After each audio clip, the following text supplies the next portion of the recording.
So what did you say you watched the other day, Tariq? I watched Master of Disguise the other day. Starring Dana Carvey. Yeah. A friend of mine was over here with a boyfriend, and she had never seen it before. And her boyfriend just kept saying, like, yo, you gotta see it. It's so stupid. He didn't say it was so funny. He just kept saying it was so stupid. And, like, honestly, bro, he was kind of just giving me all the right energy to make me want to watch Master of Disguise. So I knew where it was. It's on HBO Max. I knew exactly where to find it. You And were ready. we watched Master of Disguise. And I think, like, the night before, I went to the bathroom or something. It was something to where I wasn't paying attention to what was being played on the TV. And then Buddy just started playing Little Nicky. So I watched Little Nicky the night before. Oh And man, then what a fucking combo. The next morning I chased it with Master Disguise, man. You're just doing like early 2000s comedy hits there, like real beloved. Right. Do you know the story about when they were shooting Master of Disguise, right? Were they not turtley enough for the Turtle Club? So that scene while they were shooting the Turtle Club, okay, they shot that on 9/11 and they had to do a moment of silence while he was in the turtle costume. Oh man, it's one of my favorite pop culture stories of all time. That's sick. It's really good stuff. Dana Carvey is funny though. That movie is fucking weird, but like Dana Carvey is a funny dude. You ever watch the sketch comedy show, The Dana Carvey Show? No. Great show, very funny show. But the reason it's kind of like what's more interesting about the show is that they kind of doomed themselves. Like it was a sketch comedy show starring Dana Carvey, and the other cast members were like Steve Carell and Stephen Colbert before they were big. No. Like it was like and like Robert Smigel from Conan was a writer. It was just like a very talented, incredibly talented group of people, but they were really overconfident, and they came on after Home Improvement, and for their first episode, they put on a really weird, off-putting sketch for their first sketch, and they just like immediately lost all their viewership. There's a whole documentary you got to watch called Too Funny to Fail. I think it's on Hulu.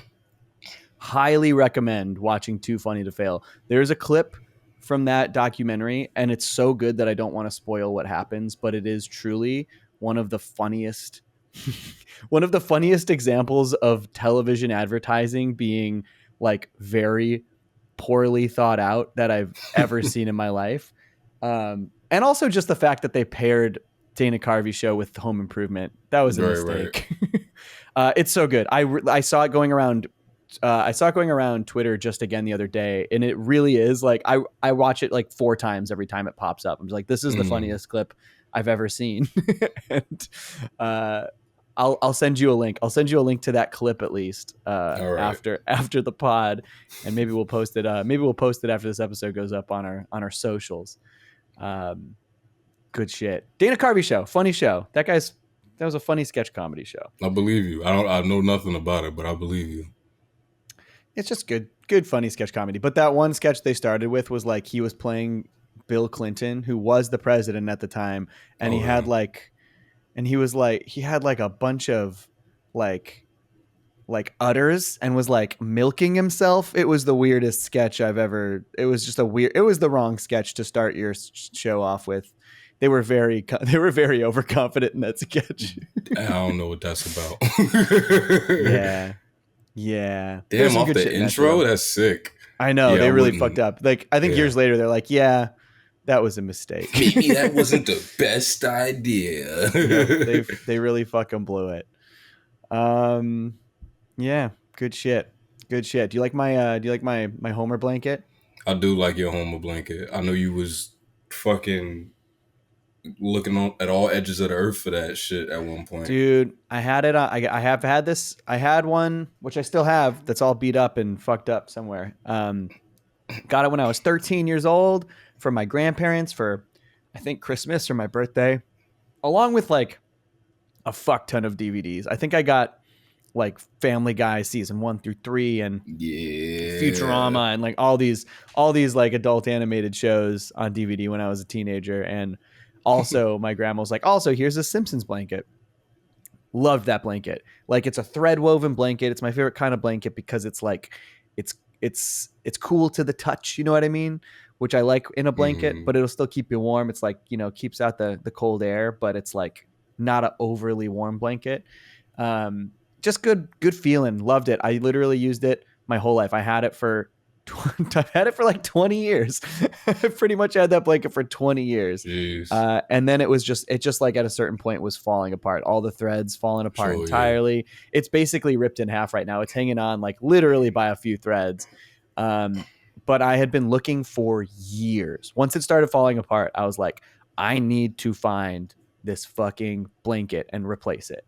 And I found all these other Simpsons thread woven blankets with other designs on them, and I could never find this one. I reached out to Simpsons collectors who were like, yeah, I think I've seen that, but I don't have one. Like the biggest Simpsons collectors in the world, the collectors who have everything. Right. Like, and I started wondering if maybe what I had was like not a mass produced thing. What it was like a one of a kind thread woven blanket that like nobody else had. And then I gave out like it was probably 6 months ago. I did one last effort to be like, does anyone seen this damn blanket? And somebody posted like a brand new eBay link that somebody had listed it. And I was like, purchase, $50 blanket is mine. And I'm so all so that for just $50 though. That's not bad at all. You know what? No, it means so much more than the money, you know? Yeah, I'm gonna say $50. I thought you were gonna say something crazy. $50 is not even, you know. Honestly, based on how hard it was to find, I feel like I got a deal. That's what I'm saying. Like I agree. Yeah. I love it. Big fan. I wasn't using it for a few months though, because I was like, I don't want to ruin this one too. Yeah, I feel that. I have a very new Bob's Burgers fleece blanket that I just washed, but I just haven't put back on my bed. You want to show it off? You want to show it off? You want to show it up? Show us the blanket. I would have to go get it. I would have to stand up. But if you can entertain the people while I stand, cool. I can entertain the people. All right, listen up, everyone. I'm just gonna tell the story of my blanket again. Just do it. Just tell it in reverse. I had this blanket. So I just got this blanket a few months ago, and it took me so long to find it. No, I don't actually have. I don't know. You guys watched the finale of She-Hulk? Thought it was pretty good, and I think the haters are dumb. That's my take. Harrison Ford, I guess, is gonna play General Ross now that William Hurt's dead, which is a bummer. But Harrison Ford, I feel like he's really gonna phone that in. All right, he's back. All right. He's back. Here we go. I got it back. All right, let's see what you got. You can see the logo. You can see the family. A nice. Hey, Bobby. It's Bobby. You know what? I got one more. Family. I got one more cartoon blanket to show off, but it's all rolled up, so it'll be easy. One sec. Nice. Okay. So the story behind this blanket is I saw it on eBay and I have no self-control, so I brought it. That's it. That's true. That's me covering the dead air. This is one, since I'm one of the only people who... Hi, Ponyo. Hey, buddy. Since I'm one of the only people who covers Disenchantment on YouTube, they sent me a bunch of cool Disenchantment merch a couple of years ago, and including this blanket that I haven't opened yet. It says, I'm not a cat, and it's got Lucy on it. And it's actually very soft. It's actually really nice. I probably should open it at some point. But I feel like there's just like... I don't think they even sell this shit. There's so little Disenchantment merch. They sent me a book, like a comic, like a hardcover, like comic, like storybook type of thing. Mm-hmm. And I was like, this is cool. Now I have this, I can read through it. And then I found out that they've never sold it. It's I have like a rare print. Did they write you an original story? Yeah, it was just for me. It was just they just wrote you an original Disenchantment story. Yeah. So thanks to them. Thanks, Matt Groening. Thanks, Josh Weinstein, showrunner of Disenchantment. You're welcome. And yes, you are welcome, because I love Disenchantment and I talk about it all the time, and I'm pretty sure that I've drummed up a lot of interest in your show. So there you go. You're drummed welcome. I've drummed it up. I feel like Ponyo has too much access to me with this new room setup. Ponyo, come here. Come here. Come say hi to the people. Come here. Come here. Yeah. Say hi. Hey. Okay. She's having a good time. Having a good time. You guys heard that, right? Everyone who's listening at home, you heard. Yeah, this is a great Spotify app for sure. This is a great we're great podcasters. We really know what we're doing. Man. All right, well, let's no, should we We give him a solid 10 minute cold open. Yeah. I've been watching them for years, it's always been something that fit with all the animated characters that's doing their own bits. With a fry who's in the future and a family guy that sucks. With a father from a hill, a burger family runs a month. The show inspires is the same guy, except he totally say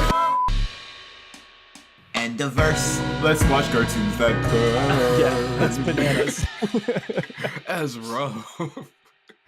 What the is up, everybody? Welcome to Cartoons That Curse, the podcast about adult animation, aka cartoons that say swear words. Cartoons That Curse. My name is Johnny. I am one of your hosts with my other friend and host, Toonrific Tariq. How you doing, Tariq? Yeah, I'm here. Yeah, I'm all right. How are you? All right. I would just I'm looking forward to the day I ask you that, and you're just like, I'm so fucking good, Johnny. It's a good day. That's gonna be it's gonna be when I wake up and my channel's gone.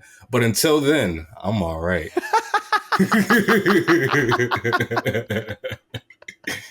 I'm free. I don't have to do this shit anymore. It's like the genie. They take the shit off. The YouTube bracelets break off of your. For sure. Oh my god! That's fucking not what I expected, but that was very funny. Very funny. Cool. Well, I'm sorry that you are shackled to YouTube and are doing just okay. We all are. It's true. It's all right. I'm good, man. I got the people have been going crazy about these McDonald's toy things, but I got the Grimace. What the fuck is that? They're selling adult toy. That's the toy you got? You got the scary Grimace? I got the Grimace, the 4-eye Grimace. Have I ever worn my Grimace shirt on the pod? No, but I feel like that should be your uniform from now on. Now that I know that I wear it out. I wear it out all the time. It's one of my favorite shirts, and I get compliments on it every time I wear it. It's from this brand called Market that my friend works for, and it's got it's Grimace dunking. It's like Grimace playing basketball. Nice. I fucking love it. It's a great shirt. That's good vibes. Yeah, and I look really good in it. So there's that. Is it purple? Is the shirt purple? No, the shirt is black and Grimace is purple. Okay. But I did just get a nice purple shirt in the mail. You know the one. We should have both fucking worn that. What are we doing? Can we pause the episode right now? Should we do it? Should we do it? We could. I have it. Mine's right over here. I'll do it. Fuck pause, it. All right. Pause. All right, let's do it. We'll be right back. We're back. Look at the pod uniforms. Pod uniforms. Look at this. This shirt is so sick, dude. I'm so glad you sent me the link. Look at the back of this thing. I know you've seen it, but everyone else, check that out. Fire, man. The Raven. It's the Raven. It's the Raven. Quote Happy Halloween. The Raven. Look, here's the deal. If you are asking us, will we ever not wear uniforms on here ever again? I would say never more, bro. Never more. We're gonna wear uniforms every time. Every time. I love this shirt. Right. My thing's kind of blocking it. Look at that. Look at that. Yeah, so good. Yeah. God. This is one of the few times, because it doesn't happen that often, but it was one of the times when as soon as I saw something, I was like, oh, I gotta get that right now. Yeah. I mean, that's what happened when you sent me it and you're like, look what I just got. I was like, send me the link. I want that right now. Also, I don't have any Simpsons shirts. I'm glad I got this. This thing's sick. I don't know. I got a few. I got I got one with the whole family, and I got a crusty one, I think. I feel like I used to. I think I used to have some Simpsons shirts, but I had a long sleeve one in college. I think somebody stole it out the laundry room. Motherfucker. Let's well, find them's the them. breaks. Let's go find them. Let's get your And goddamn fuck him up for shirt that back. old ass, dingy ass, long sleeve Simpsons shirt. All right. Well, I'm glad we have uniforms now. This is great. And as you may have figured out, we're here to talk about The Simpsons today. Yeah, well, And we're doing something a little different. We're talking about the newest season of The Simpsons. We're not going on to season 2 yet. Well, we probably will because we love talking about The Simpsons. But we're not. So we're going to talk about Simpsons season 33, which is the latest season to air in its entirety. Season 34 did just start, but there's only been a few episodes. So we want to talk. We wanted to just like we just really liked season 33. We can't shut the fuck up about it. So we wanted to talk about it on the pod. But we're only doing select episodes. It's a 22 episode season. We didn't want to kill ourselves, so we chose 8 episodes that we really liked. We this probably is could the best of Simpsons season 33. We probably could have extended it a couple episodes. I know there were a couple more you wanted you brought up, but I'm really like watching, like you said it today, we were texting today, watching through these 8 episodes was just so easy. Like I was a little worried that like I was high on this season because it's like, oh yeah, this is better than The Simpsons is normally. And I was worried that I was going to come back and not like it as much. And on rewatch, man, I liked every one of these. I really did. I had such a good time. So we did throw this out in social media. The episodes we covered are Barts in Jail, Lisa's Belly, A Serious Flanders, parts 1 and 2. Pixelated and Afraid, Boyz N the Highlands, The Sound of Bleeding Gums, and My Octopus and a Teacher. If you want to go watch those before you listen, now's the time to pause the pod. And it's all on Disney Plus. The season 33 was added to Disney Plus recently. Please, if you want to follow along, please check them out.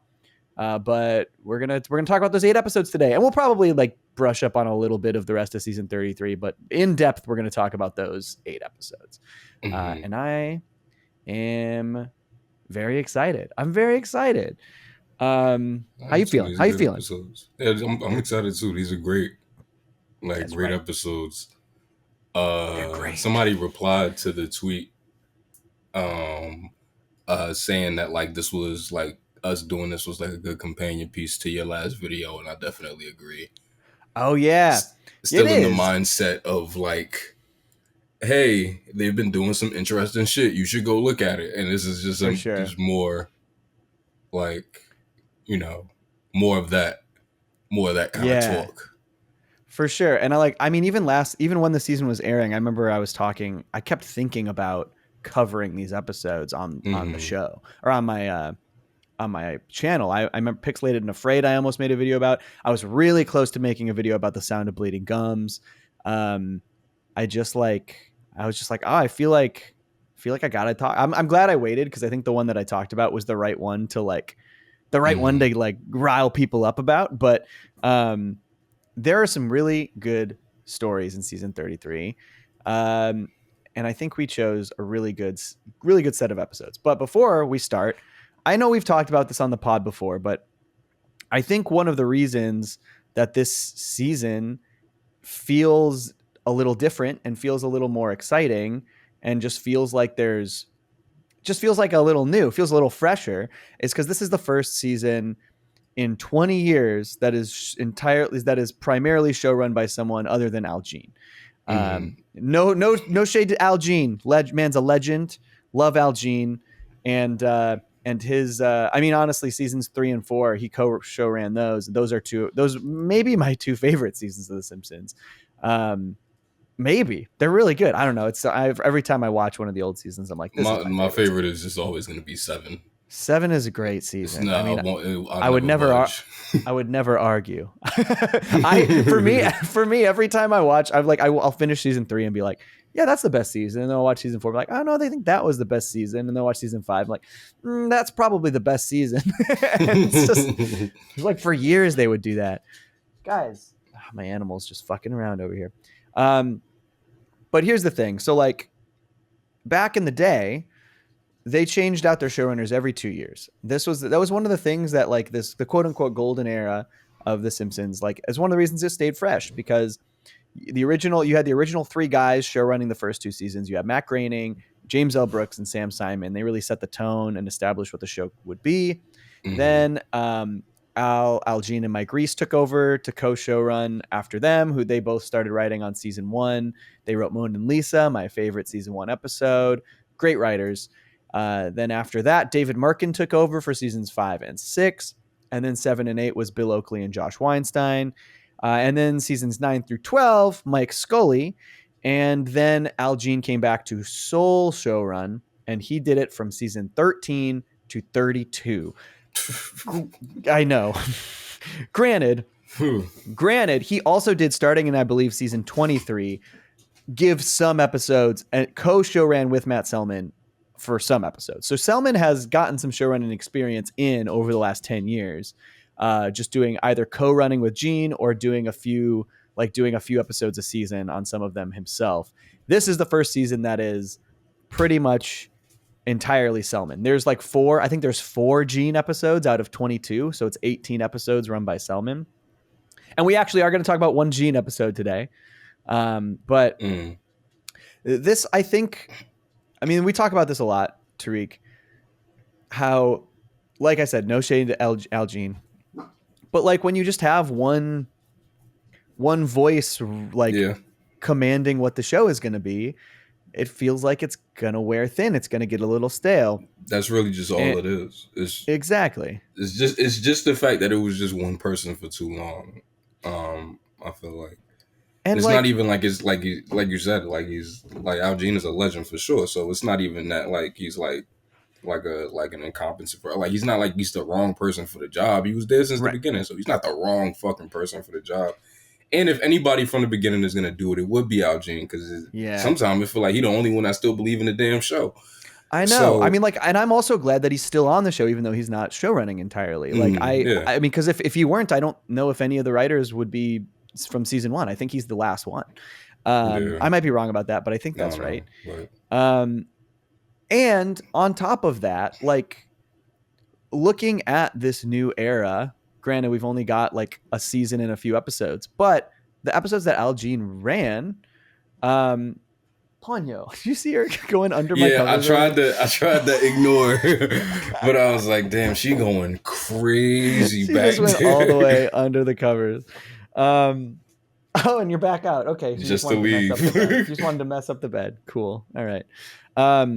Anyways, what I was saying is, even now looking at this season and a few episodes that we've seen run by Selman, where he is the main showrunner, I feel like the Al Jean episodes have sort of adopted to a degree the vibe shift of Matt Selman. You know, they don't all entirely feel the same, but I feel like even the Al Jean episodes have this sort of sweeter, more wholesome quality that we're finding from a lot of the episodes from Matt Selman. Sure.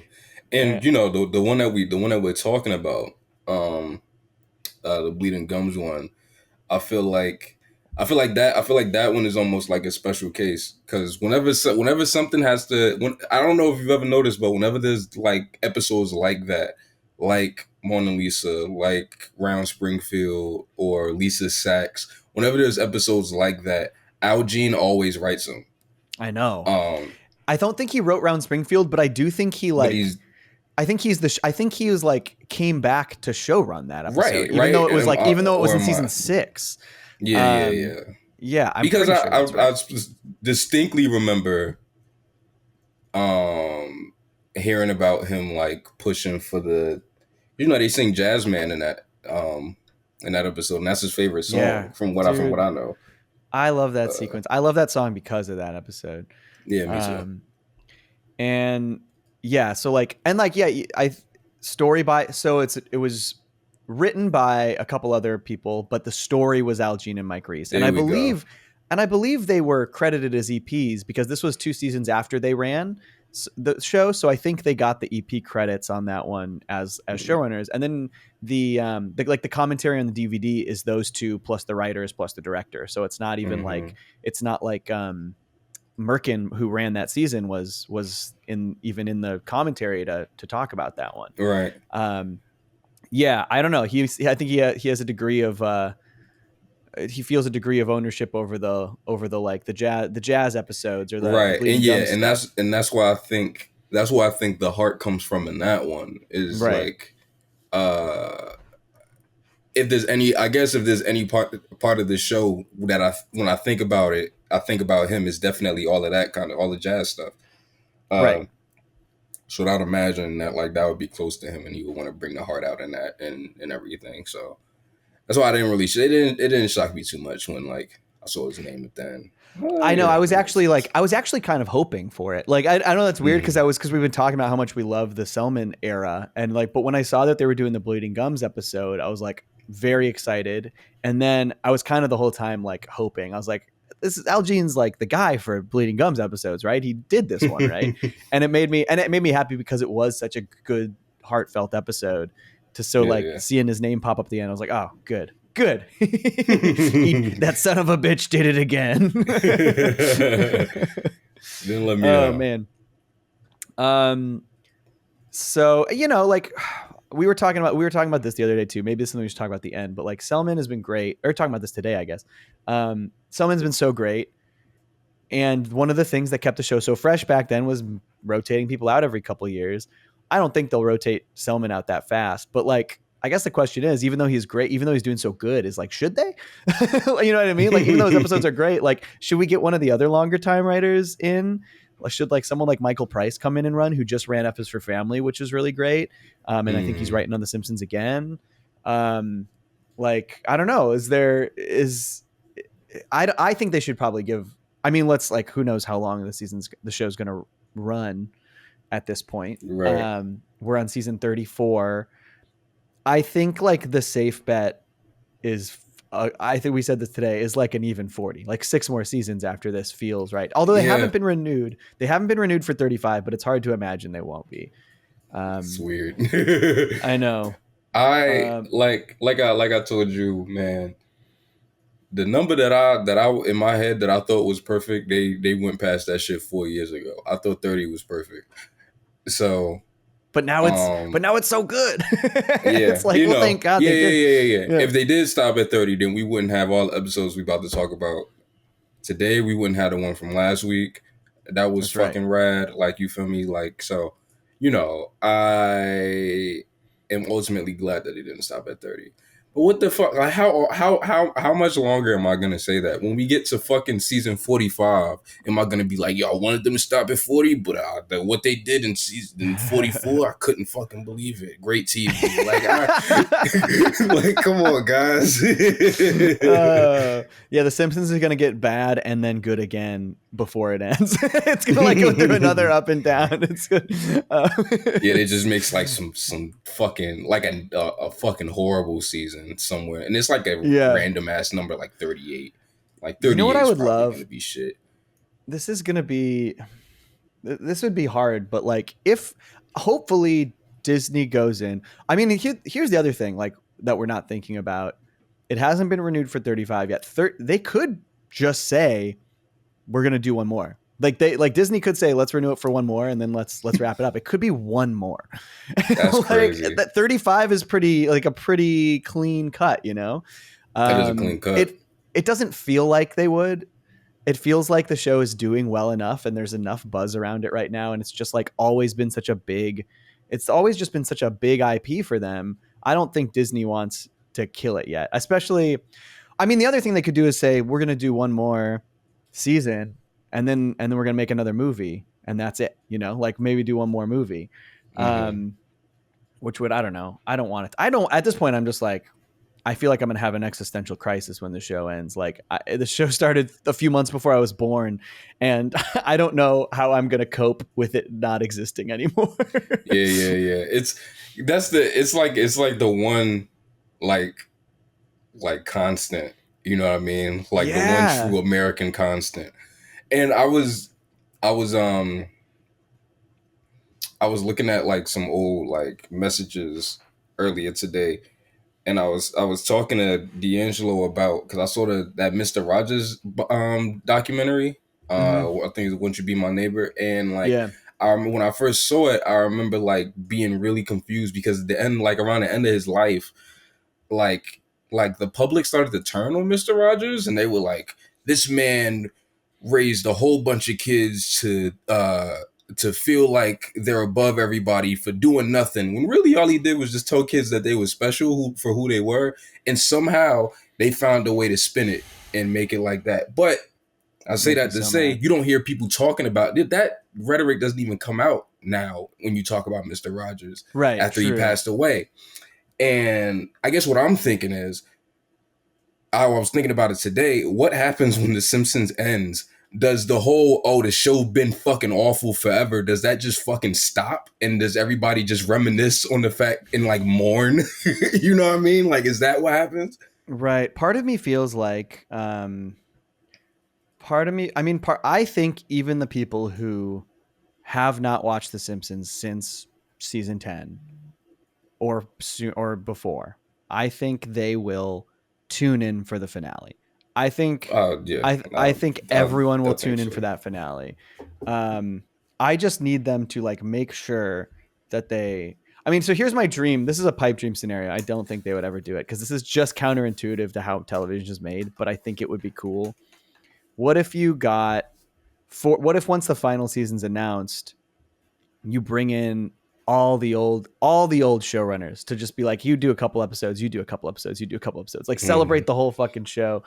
And then like, who does the finale? Who does the series finale? It's probably Gene, right? I don't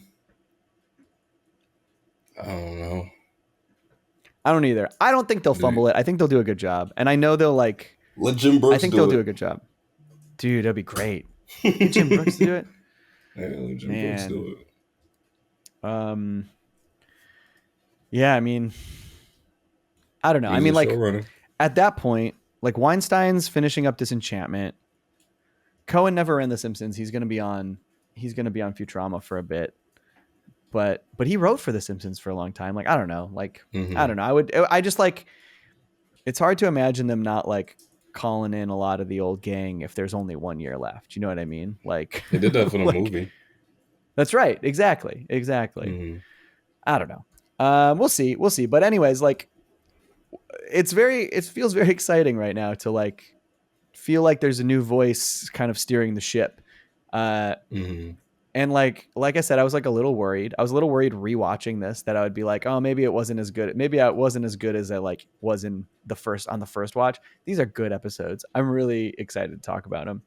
So should we jump into our 8, I guess kind of 7 episodes, because the Serious Flanders is right double episode. So the first episode we decided to talk about is called Barts in Jail. So one thing I noticed that in this season that I really like is how sometimes they just go straight from the Simpsons logo through the P into the episode. They don't even do any, like, don't do the couch gag, don't do any of the intro. They're just like, and we're here, and we're there. I think that's just because, like, and I think that's a testament to like how good these episodes are, because like they're so dense that they couldn't cut anything out, so they had to cut the theme song. You know what I mean? Right. Like there was no room for the theme song. And they even do interesting ones, like in Pixelated and Afraid, the logo is black and white because it cuts into an old timey film that Lisa's watching. And so they make the logo black and white too. And so at first I was like, this is a weird couch gag. And then I realized it's just the show. I was like, this is just the show. Maybe the Bleeding Gums Murphy one doesn't even start with the logo.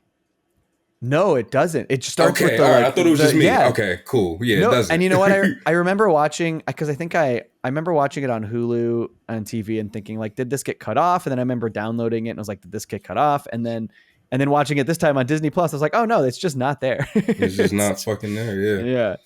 Yeah. So, okay, let's talk about Barts in Jail. So this episode is about Grandpa getting scammed. Grandpa Simpson, old A. Simpson getting scammed. And it's kind of sad. Like, Grandpa gets scammed at the beginning. He gets a call, and it's like, he's so sweet in that call. Like, he gets a call from the scammer, and he's like, Bart, is that you? He's like, it's me, I'm in jail. And it's not Bart, it's a scammer. Spoilers. But he he loves Bart so much that he was just like, I'll do whatever it takes. He goes so far out of his way to get that money to them. Yeah, that's my second note. Is the reason Abe loses his money is so wholesome. He's like, he just wants to help his grandson. Yeah, exactly. I really like that. And it's just like they always have wholesome motives in this show. Like even in the ones where someone's making a mistake, which we'll talk, like in Lisa's Belly, a character, Marge, is making a mistake the whole time, but she's not like, she doesn't realize she's doing something bad. She's like doing it because she loves her daughter, and she just realizes she's conveying that wrong. And like, there's so much about this season that is like, just like, I don't know. It's just like ingrained. Like there's this wholesome nature ingrained in everything. Even a Serious Flanders which is a murdery parody of Fargo, has all these very sweet character moments. It's like, it's great. I really like it. I forgot about the Knives Out dream, where they do the whole Knives Out parody, which is cute. But I like that they do. I feel like back in the mid era, a parody like this would get drawn out. You know what I mean? And it's not to say that they don't do that. It's not to say that they don't do that. I was like, going to say that would have been the episode, but it wouldn't have been the episode. It probably would have been like the third act or something, though. They just did that Succession parody, and that was pretty substantial in a pretty recent episode. And so like they're not immune to doing those, but like I like that this is like a very cool looking, very stylized. I think that might have actually been, was that actually Frank Oz in it? I don't know. It looked like him. They drew the guy just like Frank Oz. But then it's just a really brief. So, okay. It was not Frank Oz, but, rats. I like rats. I like that they do it. I like that they do it briefly. It's cute. It's funny. We get it. And then it's just a dream and it's over. It's great. I will say, one of my notes here is that for as much as we talk about, granted, this is part of his story in this, it's part of he gets his comeuppance, but for as much as we've talked about how Homer is so sweet now, he is a jerk ass in this episode. Yeah, bro. I definitely wrote that down as like Homer's been so sweet recently, is that him yelling almost feels out of character, even though it's not. But like still, it's kind of like, damn, what the fuck? But the story is about him really realizing what he's doing is wrong. This episode had one of my favorite ever uses of Grandpa's rambling stories. Like this, I love his ramble stories so much. Like, oh, I tied an onion to my belt, which was the style at the time. And this one, like, they're trying to track the scammer. So they're like, "Can you just keep talking, Grandpa?" He's like, "Of course, that's all I do." And he just starts rambling. It's great. It's such a funny, smart use of something that we've known and love about Grandpa for the whole show. It's great. I love that kind of shit. Really funny. My favorite line in this episode. So Homer, like, he's so mad at Abe for falling for the scam, and then he falls for a scam. He falls for the knife. Like the Cutco is the brand that in real life is like this knife. These knife peddlers who sell you the ability to sell knives. I remember when this first came out, like my eyes bulging out of my head that they were parodying that, because I knew motherfuckers that was doing that. You know what I mean? Yeah. Like, we all know motherfuckers are doing that. Those poor motherfuckers. Yeah, I mean, this is like there's a great King of the Hill episode about that too, where Peggy gets caught up in one of those, like, it's like it's not knives, it's like Tupperware selling scheme or whatever. Oh shit. Yeah, where she gets Bill to sell it for her because he's a great salesman apparently. Good episode. But my favorite quote about this is so funny is when Homer goes in and sells the security guard the knife selling thing. He like gets him on board, and his quote is, These knives sell selling themselves. That is so I thought good. You were going to bring up the security guard saying, like, "I can't wait to tell my pregnant wife about my new career." Yes, that was also great. But I just loved that wordplay. It's very funny. Yeah, it's like but I think one of the things I really like about this episode is like once it's clear that like once you got Homer and Grandpa scammed, like the whole family is like, all right, we're gonna fix this together. Like we're gonna all bring pull together as the Simpsons family, and we're gonna like get our money back, and we're gonna take these scammers down. And it's just like I like that. It's like when the family is all working as a unit against something rather than I mean like conflict within the family is always good. Like there's always good ways to do that, but it's really nice when it's all the whole family. It's like family against the world, you know. For sure, yeah. Yeah. Yeah, I definitely agree. The biggest like mind fuck of this episode is the big Loki twist where it's just like all scams are Loki. And not Marvel Loki, the like I mean based on the same thing, but the god of mischief, the like what is it, the Norse god of mischief. They know Marvel Loki though. They that's just right. know him He was on in Disney there. Plus. Right, that's right. They know multiple Lokis now. Yeah. Oh man. And then we got that Bill Cipher cameo. That's pretty fun. Right. What if he says like buy crypto nerds or something? Yeah, like buy shit crypto. like that. And it's voiced by Alex Hirsch. They had Alex Hirsch come in and do the voice of Bill Cipher. And basically the idea is that all of these different figures in history are just Loki in disguise, different forms of Loki, including Bill Cipher. Right. So Bill Cipher, so it's canon. Gravity Falls, Simpsons, same universe. It's all canon. No arguments, no complaints. Rick also, and Bill Morty Cipher is too. that's right. And Bill Cipher is just Loki. If you're looking for a real answer in Gravity Falls about all that, he's just the Norse god of mischief. So there you go. There you go. I think you will agree with me that the end of this episode is just the fucking greatest. It's the fucking best, man. What? Are you serious? Because I love it. I don't know, man. Like I saw this when it aired, but for some reason, when Marge opened the letter and she saw the money. Well, we'll back it up a bit. Like, yeah. They give Marge this thing in this episode about because that's always kind of been who she was. That she always like saw the good in people, always saw the good on the planet. She's a real trusting person.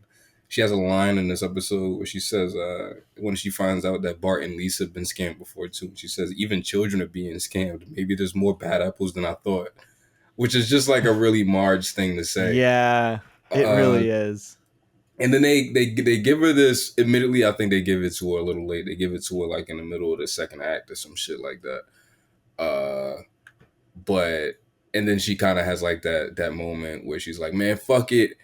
Apparently nobody cares about anybody anymore, and she just like that real big freak out. And then at the gas station she sees this woman who just needs $20 to like, it's like fill up a tank for or gas. Some shit like that, right? Yeah, they're out of gas, out of money, and like I'll mail you back the money once I get home. Yeah, right. And then she asks somebody for it, and they're like, "Nah, fuck out of here. I ain't about to do it." And Marge is just like, "Man, we not trust anybody. Like this is not the best way." Yeah. What does she say? She says, "From now on, do I live in a world where nobody trusts anybody?"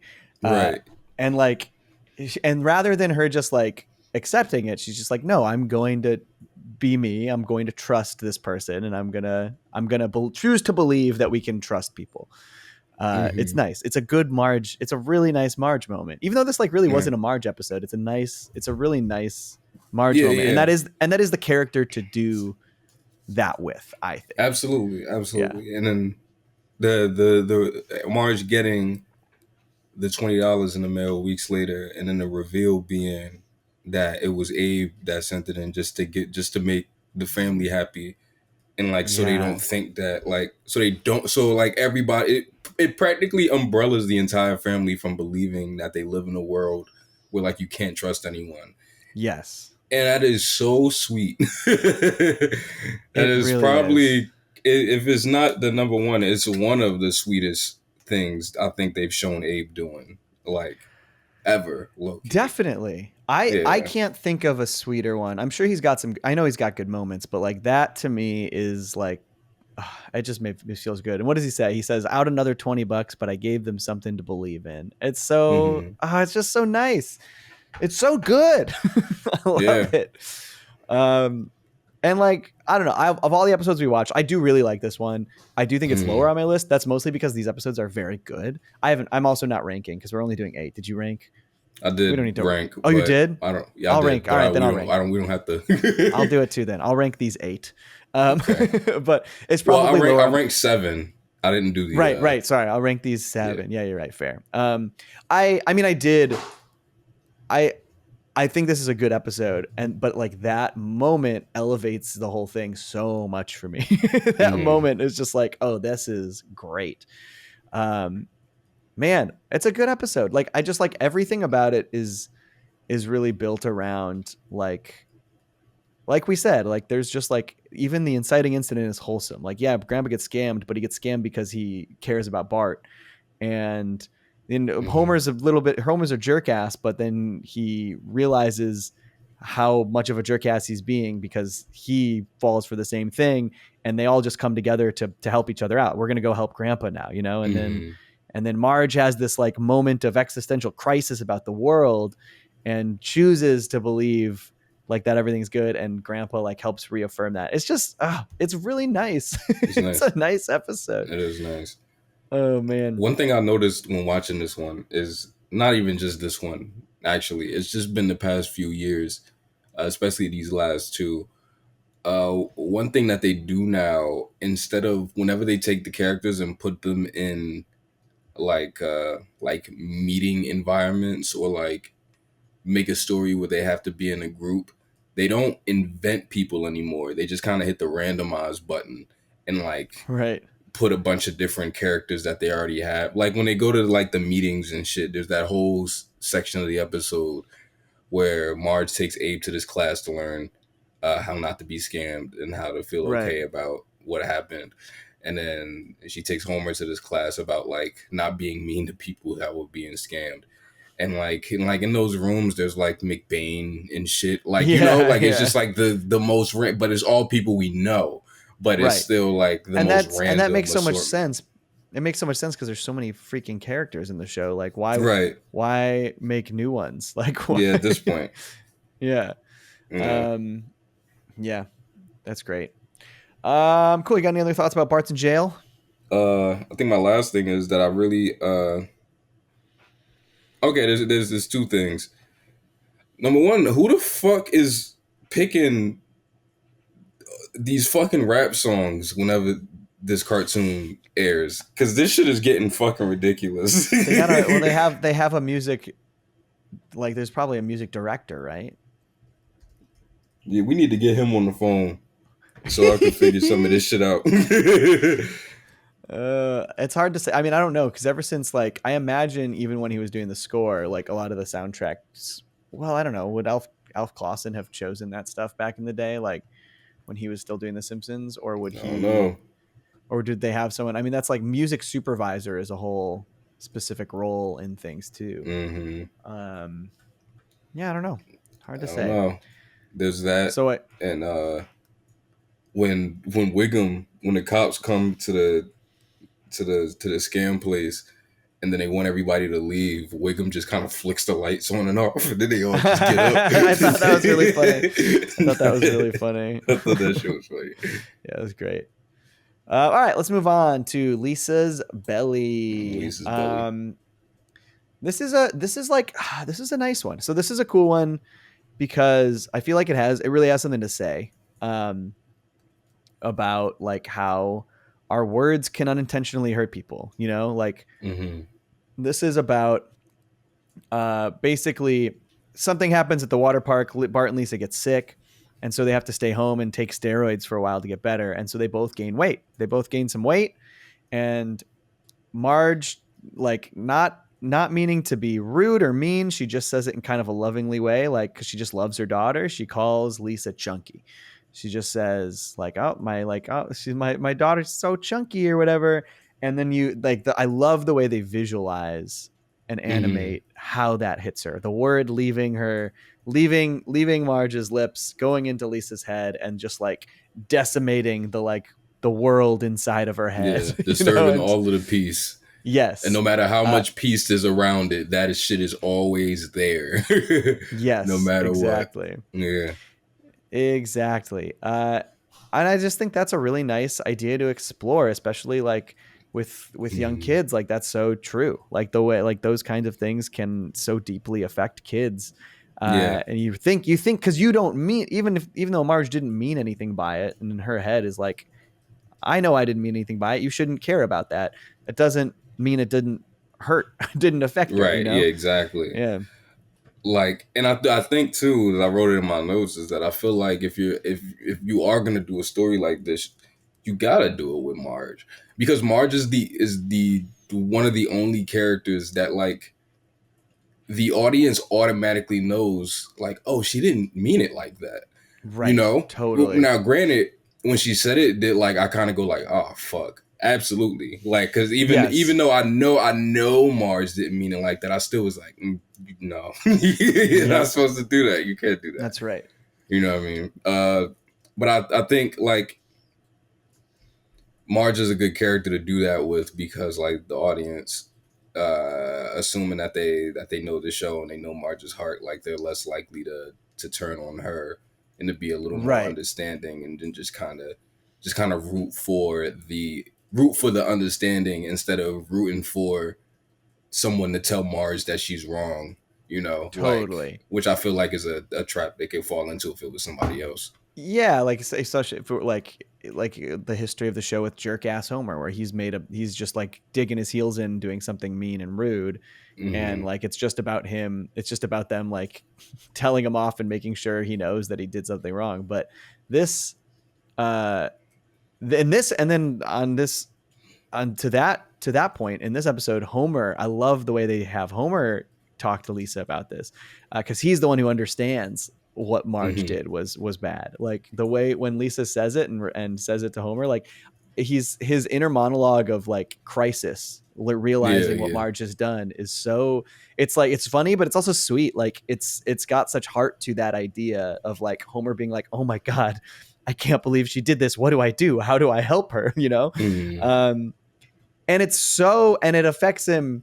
He's even willing to call Patty and Selma, like, you know that he's like, he sees how important this is to Lisa to like get to the bottom of this and help her with it.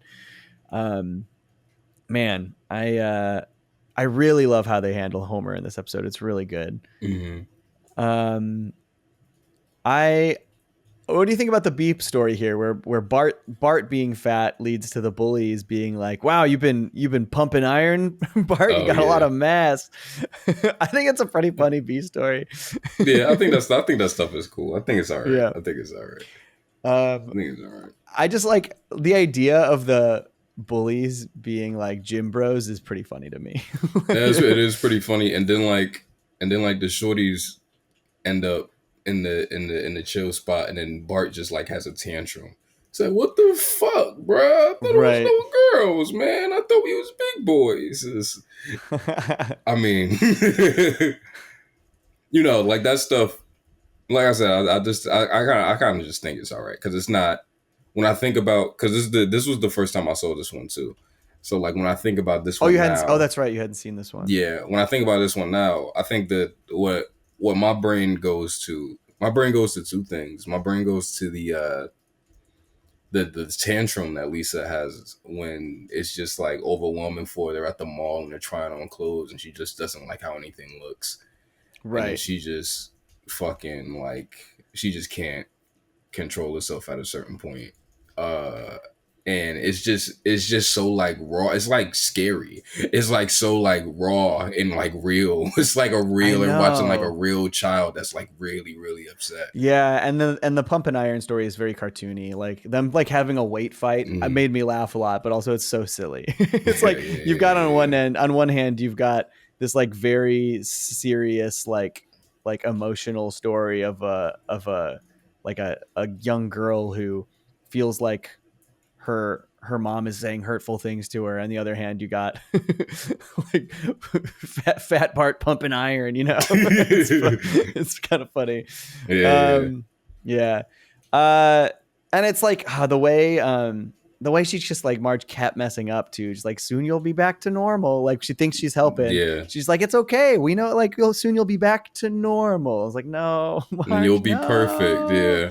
Yeah, be my perfect little angel or whatever. Yeah. But the second thing I think about is I think about the resolution where like Marge digs deep in herself too, and then she realizes like, oh shit. Yeah. Like, I don't even remember my mom calling me plain, but I know that that's a word. That word's been in my head my entire life, and I never knew where it came from. And when the visual when they hug, and then both the words just fucking shrink is this so. It's great. Sweet as fuck. So good. It's so good. I really fuck. love that ending. Yeah. Oh, good episode. Good stuff. There's that gag where when Marge sees how big the word chunky is, and she's like, look what it's done to the Powerpuff Girls. And you just see the Powerpuff Girls fucking smushed under the sun. That was pretty great. It was really funny. And, okay, that little fourth act thing, whatever, I guess that's what they call, right? What, the tag? Yeah, whatever. Yeah. What is with that long ass hold on Homer that it does at the very end? I don't even remember it. I feel like it's let me pull it up. I have a copy downloaded on my computer. I'll pull it up and watch it. They show they show everybody else's words that were in their head, right? Everybody, because they show that everybody has their words. And then Homer's is like a whole bunch of shit like lazy or whatever, but he's like, he ignores him and he's like laying in a hammock and they just hold on him. Oh yeah. Laying in a hammock. Oh, that's for right. like 30 seconds. Like there's no music, no gag. He's just in the hammock. Oops. I don't get it. I don't either, actually. Now that I'm thinking about it. Did I pull this one up? I might not have downloaded this one actually. But yeah, it's just a good concept, a good idea, this episode. Mm-hmm. And I like that it tackles like real issues in a way that only like animation could too. Like the way they represent it with the animation is really great. I think that's really smart. Yeah, sure. Really smart visualization and directing. And they chose the right characters for it. Like they chose the exact right characters for that. Maybe you could have done it with Bart and Marge, but it's got to be Marge. And I think I do also appreciate, we touched on it a little bit, but I do appreciate that, like, I don't know, you don't really get that much of like Patty and Selma actually being aunts. You know, right. Like actually, I was thinking, like, yes. Yeah. It's cool to see that too. I think I wrote that down too, actually. I wrote, it feels like it's rare that we get such a Patty and Selma focus, especially with them relating to the kids. Like that is so rare. It feels very rare in the show. And we got it a couple times. There's the one, I mean, I guess we didn't really get it, but we had the one in Boyz N the Highland later where you just cut to like Maggie being with them. So there's them being, that's cute. The other thing that made me laugh really hard was the beginning is just how excited Homer was for the water park. Made me laugh a lot. And then when they're showing all of the stuff at the water park, how it's all so dangerous. It's like everything is just made to hurt everyone. My favorite was the lazy river. It was called the Void, and they all go into the tunnel and nobody comes out. Nothing except for the tubes come out. That made me laugh really hard. I thought that was great. That Marge and Maggie are in like that little sitting pool thing, and Milhouse is there, and Milhouse is like talking to Maggie about diapers. And Maggie just kind of gets like mad and she like storms off. And I just think Maggie storming off from Milhouse is a funny visual. Yeah, nobody likes Milhouse. That's the famous line. Nobody likes Milhouse. It's really funny. Okay, you want to move on to Serious Flanders? Let's do a Serious Flanders. Let's do it. This is a 2-part episode. You haven't seen Fargo, right? Yeah, I've seen Fargo. You've seen Fargo. Yeah, have you seen the movie? Have you seen the show? No. Okay, my roommate keeps. I think he only wants me to watch season 2. I think that's what his thing is. I can't. Watch season 1 also. At least 1 and 2. 2 is awesome. I think it's arguable whether or not 1 or 2 is better. They're both really good. I think you should watch 1 and 2. I haven't seen 3 or 4 though. And I guess they're When doing that, 5. all I know is when that Oscar shit happened, Hulu changed the picture to Chris Rock, and my roommate was really upset about that because Chris Rock isn't even like that's not even it wasn't even a fly picture of Chris Rock. Like it was just like they left it there for a while too. Chris Rock is in season 4, which is one I haven't seen because it's anthology, so every season is its own story, but it's all the same vibes, and it seems like each season takes inspiration from different Coen brothers films. Obviously, they're all based on Fargo, but they seem to have inspiration from like they seem to choose 3 Coen films a season to like really base the ideas around. Do any of them pick Blood Simple? Not of the first 2 seasons, but maybe later. I would have to look. Oh, okay. I think season 1 is like A Serious Man, No Country for Old Men, and Fargo. And then season 2 is like Miller's Crossing and The Man Who Wasn't There. It's Miller's Crossing is a it's like a Midwest gang movie. And they lean into that really hard in Fargo season 2. Season 2 is great, actually. It really is great. Maybe your roommate's right. Season 2 is the one to watch. I actually want to. And then the other thing that they do in A Serious Flanders. So this is, though it is called A Serious Flanders, which is obviously a Coen Brothers name for a serious man. This feels like it has inspiration. It mostly is drawing inspiration from the Fargo show, including in its music cues. Like every time they do the percussion needle drops, like when he's looking at the money, he's like pop, pop, pop, pop, pop, pop, anytime that happens, that is like straight out of season 2 of Fargo. Okay. But then like the big orchestral, like eerie orchestral stuff, that's all the movie and season 1. Like that's very much like Fargo vibes. But the other thing is that the whole premise here is like, I feel like you could have called this A Simple Flanders, because there's a movie called A Simple Plan, and it's not a Coen Brothers movie. It's by Sam Raimi, but Sam Raimi is like really close with the Coen Brothers. In fact, I think they've worked together. I think he wrote something.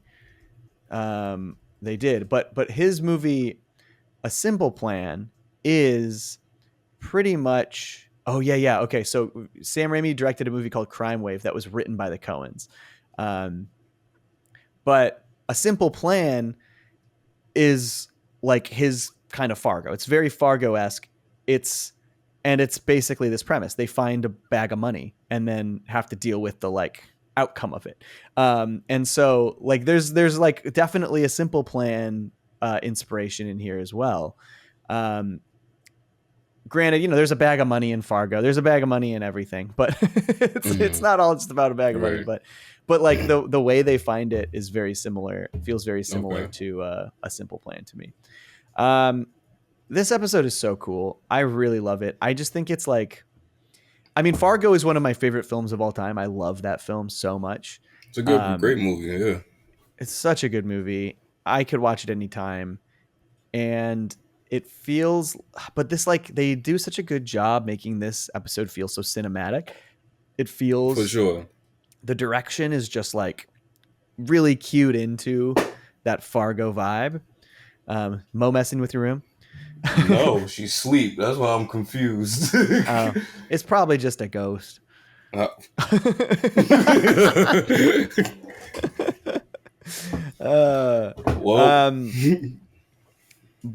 no, like, I mean, everything about how they draw everything in this episode, like the wardrobe, the wardrobe is so good. Like them wearing the big puffy jackets and the like the Midwestern like hats, the plaid hats with the bills and the earmuffs on them. The staging, like the block and the storyboarding is all really good. Like it's just like there's so many like inventive like transitions and stuff like that in this, like that you wouldn't normally see in the show. That's that, and I remember feeling like that when I first saw it, and I was feeling like that watching it now too. It's definitely, and plus, these these newer ones in general have like a real heavy emphasis on the character acting. Um, Characters are allowed to move around more and like have a lot of body language, like talk with their hands and like make like Right. really expressive facial expressions. And that's one thing I watch the newer ones for, just to see like how cool all of that shit looks. And there's a lot of that in this too. There's that in all of these that we're gonna talk about, but there's a lot of that here for sure while we're just talking about how it looks. Totally. Yeah, and then there's like obviously I mean it's all set in the snow, so they like the snow landscapes are nice, but there's so many good backgrounds in this episode. There's so Mm-hmm. much beautiful stuff. And I know a lot of it's trying to emulate the style of Fargo, but even like there's that scene where they're at the like whatever the little like market fair thing, and like Mm-hmm. the like the sunset in the background, you got this beautiful purple and orange sky and like the beautiful clouds. I just like this is a beautiful episode to look at. Granted, like this season in general is beautiful. The backgrounds are so pretty in so many Yeah, of these yeah, yeah. episodes. um Man, it's really great. Okay, I noticed this. So I love this is one of my favorite sequences. Well, there's a couple. One, I really like the stuff with these gangsters who are like from out of town who are coming in, but like the first scene where the opening scene is them killing the Texan, whatever his Texan, name is, yeah. the rich Texan. And then there's the scene later where they're like disposing of his body and it's set to that crazy music. Like that scene is nuts. It's like so Mm-hmm. upbeat and they're just like shredding up his body. I'm like, this is Yeah, crazy yeah, for a yeah. primetime Fox show. Man, this whole both of these, like not even honestly, not even just these. There's a I always get surprised like at how much blood there is in a lot of Simpsons sometimes. Yeah, Like because they that the shootout when like they killed Disco Stew and then like all of that's like when right. Fat Tony and all his homies die and shit and like they shoot bro's eye out and then it's just I, fucking burst and then the fucking blood just pours. It's like whoa, like it's it's nuts. gruesome. It's gruesome, bro. Like that. Ah man, It that is shit is gruesome. wild. And Mr. Burns just like he's dust. They shoot his head I off know. and his He's entire just fucking dust. head explodes. That shit is nuts. It's that That feels shit is very nuts. I think that's very inspired by Fargo season 1 in terms of like these people from out of town coming in and just like decimating everything, because that is Mm-hmm. in Fargo season 1 there Billy Bob Thornton plays this character who kind of just rolls into town and just like takes people out, like systematically just doing all this murdering. And that I think is very built around, I think that's the other one. Season 1 was kind of inspired by No Country for Old Men, because that's kind of the Javier Bardem character in No Sure. Country for Old Men, just like unstoppable killing Right. Yeah. Yeah. force, For just sure. rolling through everything. um Anton, right? Anton. yes, Is that his yes, name? Yep. exactly. Anton. I gotta rewatch No Country. It's been a long time. Yeah. Likewise. um Great movie, but actually one of the Coens I rewatched the least. I probably rewatched the most Fargo, A Serious Man, and Burn After Reading. Have you ever seen Burn After Reading? No. Bro, you will love Burn After Reading. Underrated masterpiece in my opinion. Great movie, great movie. And then also Inside Llewyn Davis I really love. um okay, so there's this scene that I really like where these mobsters are shaking down comic book guy and he's like critiquing their mob cliches as he's Oh being yeah. shaken down. Yeah. I think that is such a funny idea of him just Yeah. being like, "Oh wow, these tired old tropes," while he's Yeah. getting Yeah. like beaten Yeah. up. Yeah. Um, but one thing I noticed in that scene that made me laugh is they have an Avengers poster parody in the background. And do you see what they're called? The Vindicators. Yeah. The Vindicators. Oh, you must That's the have. Rick and Morty thing. Did we talk You about must this? have. Yeah. They. So that's been a thing for like a couple years. The That's been Vindicators. there, but Yeah. it's but did they do it before or after Rick and Morty did it? Before. Really? Yeah. That's been And their Rick and Morty got Avengers. their and Rick and Morty got their whole spin-off because show. there's an episode. I don't think you've seen it, probably not. But there's an episode. And I kind of think that episode sucks. I'll be honest, I didn't like it. But there's an episode where where Bart spoils Endgame for everybody.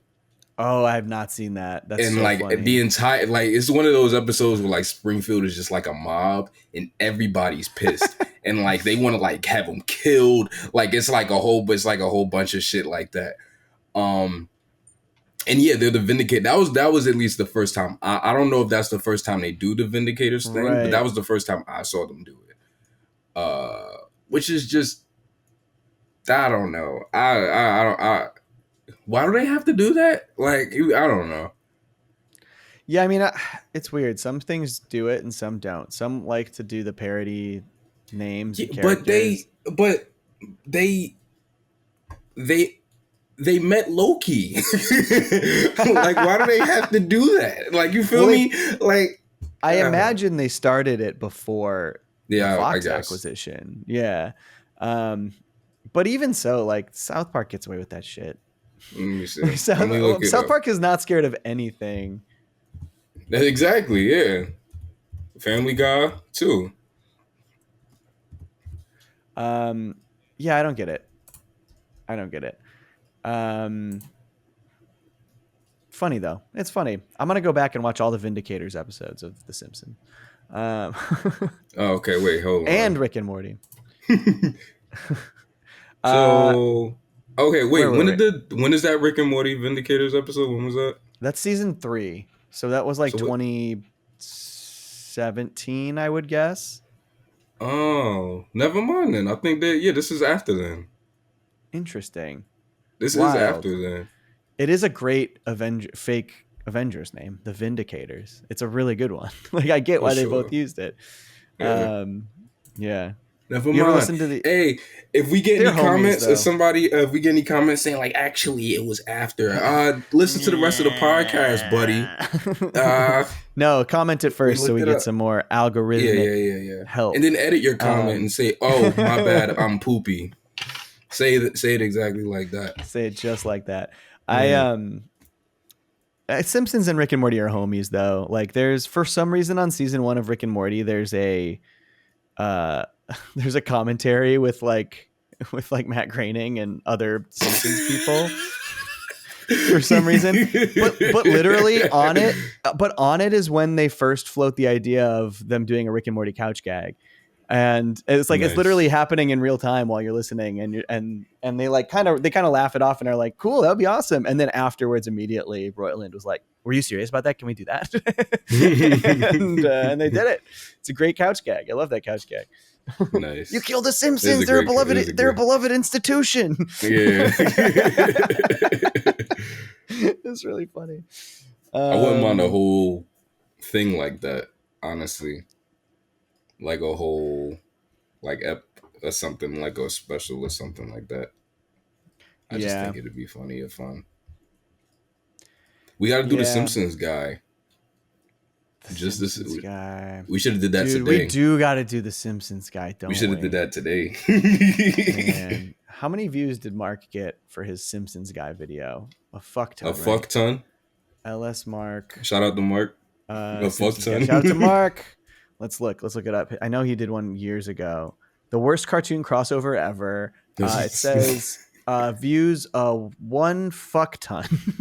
It's 1.5 mil. Yeah, that sounds right. But also he has a genius thumbnail where it's Homer and Peter when they're about to go wash the car. Yeah, but also then he wrote the title, it just says family simp.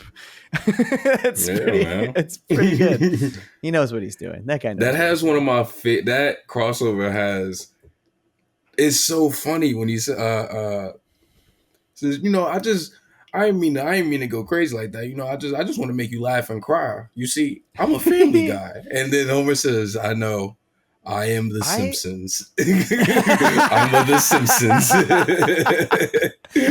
So maybe I need to watch it again, but I remember not hating it. I don't. definitely don't. I watch it like twice a year, man. I don't hate that shit. I don't think I hate do it I like love Mark it? does. I don't think I love it at all. But I would don't really hate it. like. I would really like to. We should do a full episode about it. Maybe we should bring on Mark. Maybe we see if Mark wants to do an episode with us. Maybe we talk about it and we talk about why he hates it, and we'll talk about why we like it. This sounds like a good idea to me. Yeah. Do we need to get him? We need to get him a. We need to get him a uniform though. We got to send him one of these. We got to send him a uniform. We should write our names. We should write each other's names. Yours should say Tariq, and then we should have numbers too. We should have numbers on the back. It's like a jersey, yeah. That's right. Good shit. All right, let's get back to a Serious Flanders. That was a good little tangent. Yeah. Okay, so they show Mo's family in the second part. Oh, his like. I don't. Is it canonically his family? Well, I don't know. Not because I was thinking that too. Is this woman really married to Mel? Like, no, I don't think so. I think these are all new characters. These are all non-canonical characters to me. Ponyo, come on, dude. You see this? You see this shit? Yeah. What are you doing over here? Yeah, you're very cute. She's very cute. Okay, bud. Here she comes. So. I love the Sislak brothers. That's what they call them, right? The Sislak brothers. Yeah. I love that. They're all variations on Mo's design, and that's why I love how they look. I love the how designs. They look. Yeah.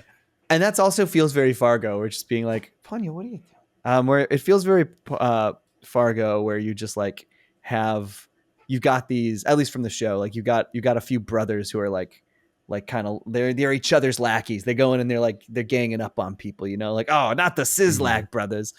I really like the flashback stuff. I love how in the flashbacks they add the film grain over everything. I think it looks really good. It looks nice. Yeah, I like that a lot.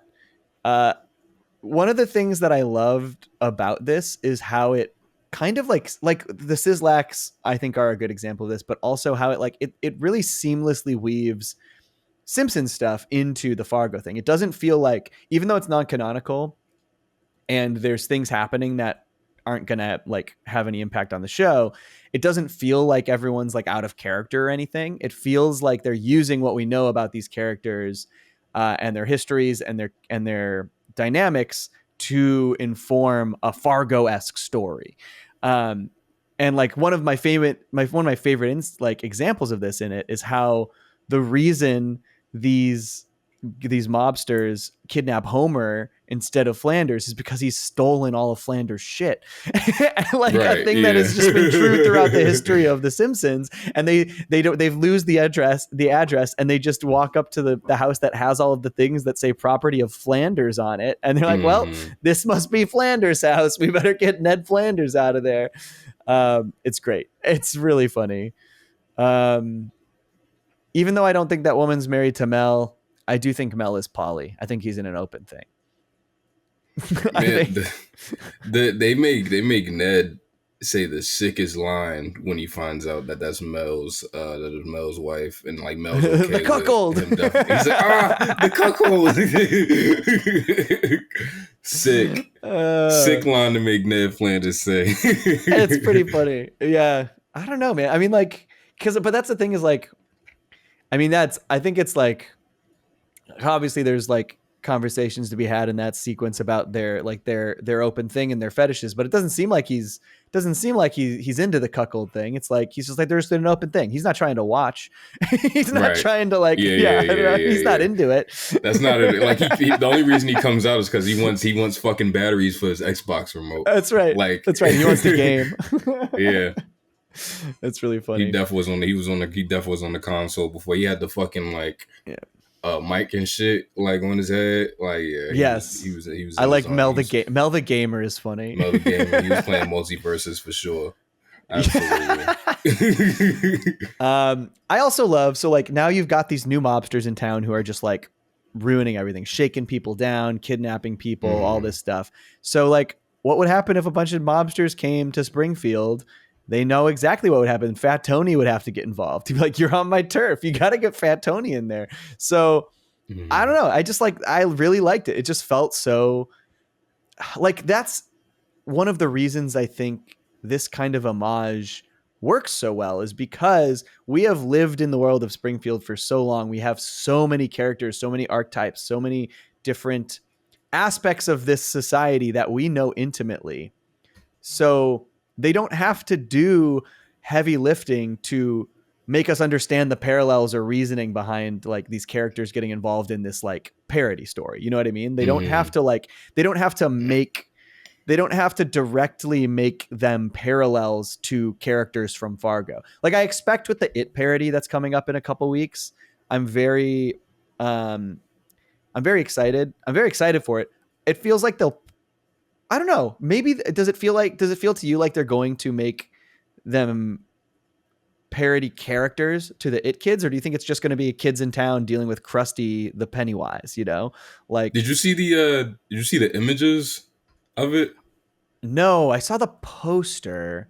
Okay, so the images I saw it wasn't the kids. It was like Homer, Marge, Oh, they're young. Carl. So yeah. Oh, I see it. And so oh, that's interesting. Ooh, these are great images. Oh, Barney is Georgie. Oh no. We all know what that means. You know what? This is the way to do it. Granted, so it does look like it's going to be more parody-ish. Well, I don't know. We'll see. It's hard to tell at this point. But that is the smart move, I think that's actually the move, rather than making it the kids, make it the adults, because there's the 2-part story in it where they're reconciling with what happened to them as kids while they're adults and then flashing back. That'll be great. So like all of that stuff happens like right now. And then yeah, like all the adult stuff can happen right now, whereas if you did it with the kids, all the adult stuff would have to happen like 20 years from now, and it would have to be a future one. Right, that's right. Yeah. That's a good point. And so, but this will, if they're doing it now, it's going to set it in the 90s, right? Yeah. Or in the 2000s. I don't know. It's weird. I know. I'm very excited for that episode, though. That's like, especially like the idea of them doing a Treehouse of Horror where it's just a full episode parody rather than just one chunk of it. I think that's really smart. I think it's a really good idea. I think they should, and like based on how good this Serious Flanders episode is, I would love them to do just more parody homage episodes like these. It's like, because for all the reasons I just said, like we know these characters in this world so intimately that you can draw connections to characters we already know instead of just making them like, oh, now this character is this character from this thing. Now this character is this character from this thing, you know? Right. It helps it not be like real 1-to-1. Yeah. And I guess now that I think about it, that's how a lot of the best Treehouse of Horrors work too. Like The Shining. Yeah. It's not like Homer is an author. It's like, no, he's just Homer. It's just The Simpsons. Yeah. It's and he goes through the story in a very Homer way. Like that's kind of my issue with. So one thing that Family Guy does nowadays is that they'll do because Bob's does it too in its own way, but like they'll do like these episodes where they'll just parody 3 different stories. Bob's does it too, where like they'll have the family tell a story, like each family member, and then like they'll all be different parodies. But Family Guy does it. And like they just go for whatever the parody is. Like there's one about musicians, and like Stewie is just Elton John. Like they don't do anything. Right. Yeah, right. Like Stewie is just Elton John. Like it's like they do like the Family Guy Star Wars. It's like Peter is Han Solo, Stewie is Darth Vader. They're not themselves. They're just the Star Wars characters. Yeah. That's interesting. Yeah.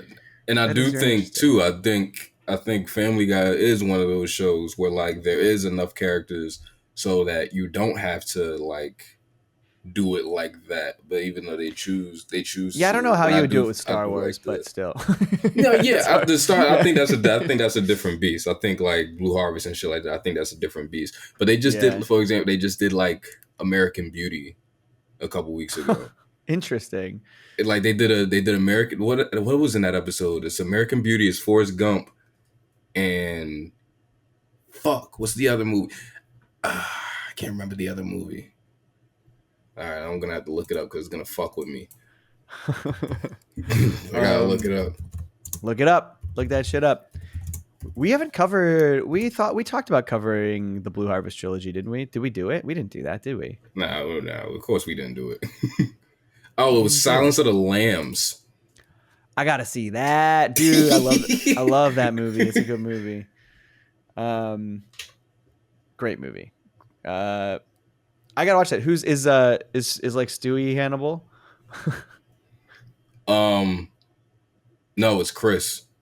It's Chris? Interesting. Even more interesting. All right, I gotta check that out.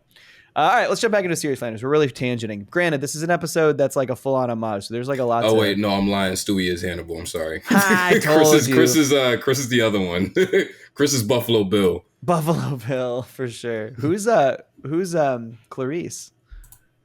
Lois. Meg? Lois. Yeah, that tracks. Meg is the Buffalo Bill's captive. Victim. Yeah, for sure. That tracks. Okay, let's get back. I like the twist in this that Flanders' grandpa, who he loves, is like was actually crooked, and like one of the reasons all this went down. That's nice. It's like making Flanders reconcile with that kind of thing. I think is good. It's I like when they challenge Flanders. Flanders is a good character, and I feel like they, even though this is not canonical, like almost always good results when you really challenge. When you really challenge his faith, since he's such a faithful character. Yeah, and I really I like the fact that this in the context of this episode, the Flanders that we know, he is the way that he is. He's such a good person because that's what he saw. That's what he saw his grandpa be. That's all he was allowed to see of his grandpa. Right, and for sure. He goes through this dilemma. Because he has to like get the money back and all of this shit, and he just feels really shitty, and he feels like he's letting his grandfather down. And it's like, but it's like this entire time, Flanders has been 50 times better a man than his grandfather could even dreamt of being. 100%. To the very, very end, his grandfather prays to get him out of the situation, and as soon as he gets out of the situation, he goes right for greed. You know what I mean? Like, that's right. Like immediately. And it's like, you know, the version of himself that he presented to his grandson, like created a man that like would never like do half of that shit. And totally. I don't know. It's fascinating. It's fascinating that like Ned is kind of beating himself up about some shit that like, it's like, nah, bro, it kind of don't matter because he wasn't really a good dude. Right. I do like that. It's a good aspect of the story. That whole sequence where the big shootout between all the Sislaks and like the mobsters and everything, and like and him in the middle. First of all, the fact that like he's like, yo, anything could like set this fucking gunfight off, and then like there's like loud booms and like nobody flinches, and then one of them shoots another one, and then still nobody budges. Ponyo, you gotta stop. Sorry, 1 second. Ponyo. Sorry, it's so good. Hey, come on. I get the vibes. She's dancing around too much. She's just like her nails on. I don't know how much of her nails on the ground is picking up on the mic. One mic, yeah. Yeah. This is a pretty good mic in terms of it. Like I need to be right up on it to get me. Come on, dude. All right, I'm gonna open this door real quick. I'll be right back. Gotcha. Get out of here. Get out of here. I ain't been watching them for years. It's always been something that fit animated characters that's doing their own bits. Tariq singing our theme song. Oh, yeah, the fry who's in the future. Family Guy stuff. Oh man. But yeah, like the thing that sets them off is Molman, the ice machine's busted, and he just says, "Oh shoot!" Oh shoot! Everyone shoot! It's really funny. It's very stupid, but very funny. Let's see. Oh, I wrote down a funny line from Ned when Ned is trying to. I'm still Ned listening. I have to let my cat realizes. out now. Okay. With the frames in the future and the family guy sucks. When a powerful land with burger family runs amok. Schultz biases the guy, except they totally say fuck. End of verse. All right, we should finish cartoons that curse. What the fuck was I talking about, dude? Oh, when Ned sees that what's Mel's wife name? Barb? Let's say Barb. I think it's Barb. I'm gonna look it up while you keep talking. But Ned sees that she has the key to the safe around her neck. So like he so like they like start making out and shit. I guess and then he says you can do it. You can do this, Nettie. Just think about Homer Simpson. Because Homer is like trapped, but it's just a sick ass line. It's so I know. funny. It's so sick. It is a sick line. It is Barb, by the way. I got it right. God, nice. Nice. So I wrote this a bunch of times. I wrote this like 3 times in my notes. Like, what a good score. Great soundtrack. Like, they did such a good job with the music. I love they have the time jump, and they have the thing where like Homer all of a sudden has a success, but Marge must have been for like a while that Marge just like thought he was a scumbag. Like, you know what I mean? Like, yeah, I think they say 3 years. I think that's what they say. Yeah, 3 I think years that's what they say. that Homer is like keeping the secret and pretending and keeping up this lie that he is a scummy person, so that and even for his wife and kids, so that he can protect Ned's privacy, so that Ned doesn't get killed by this guy.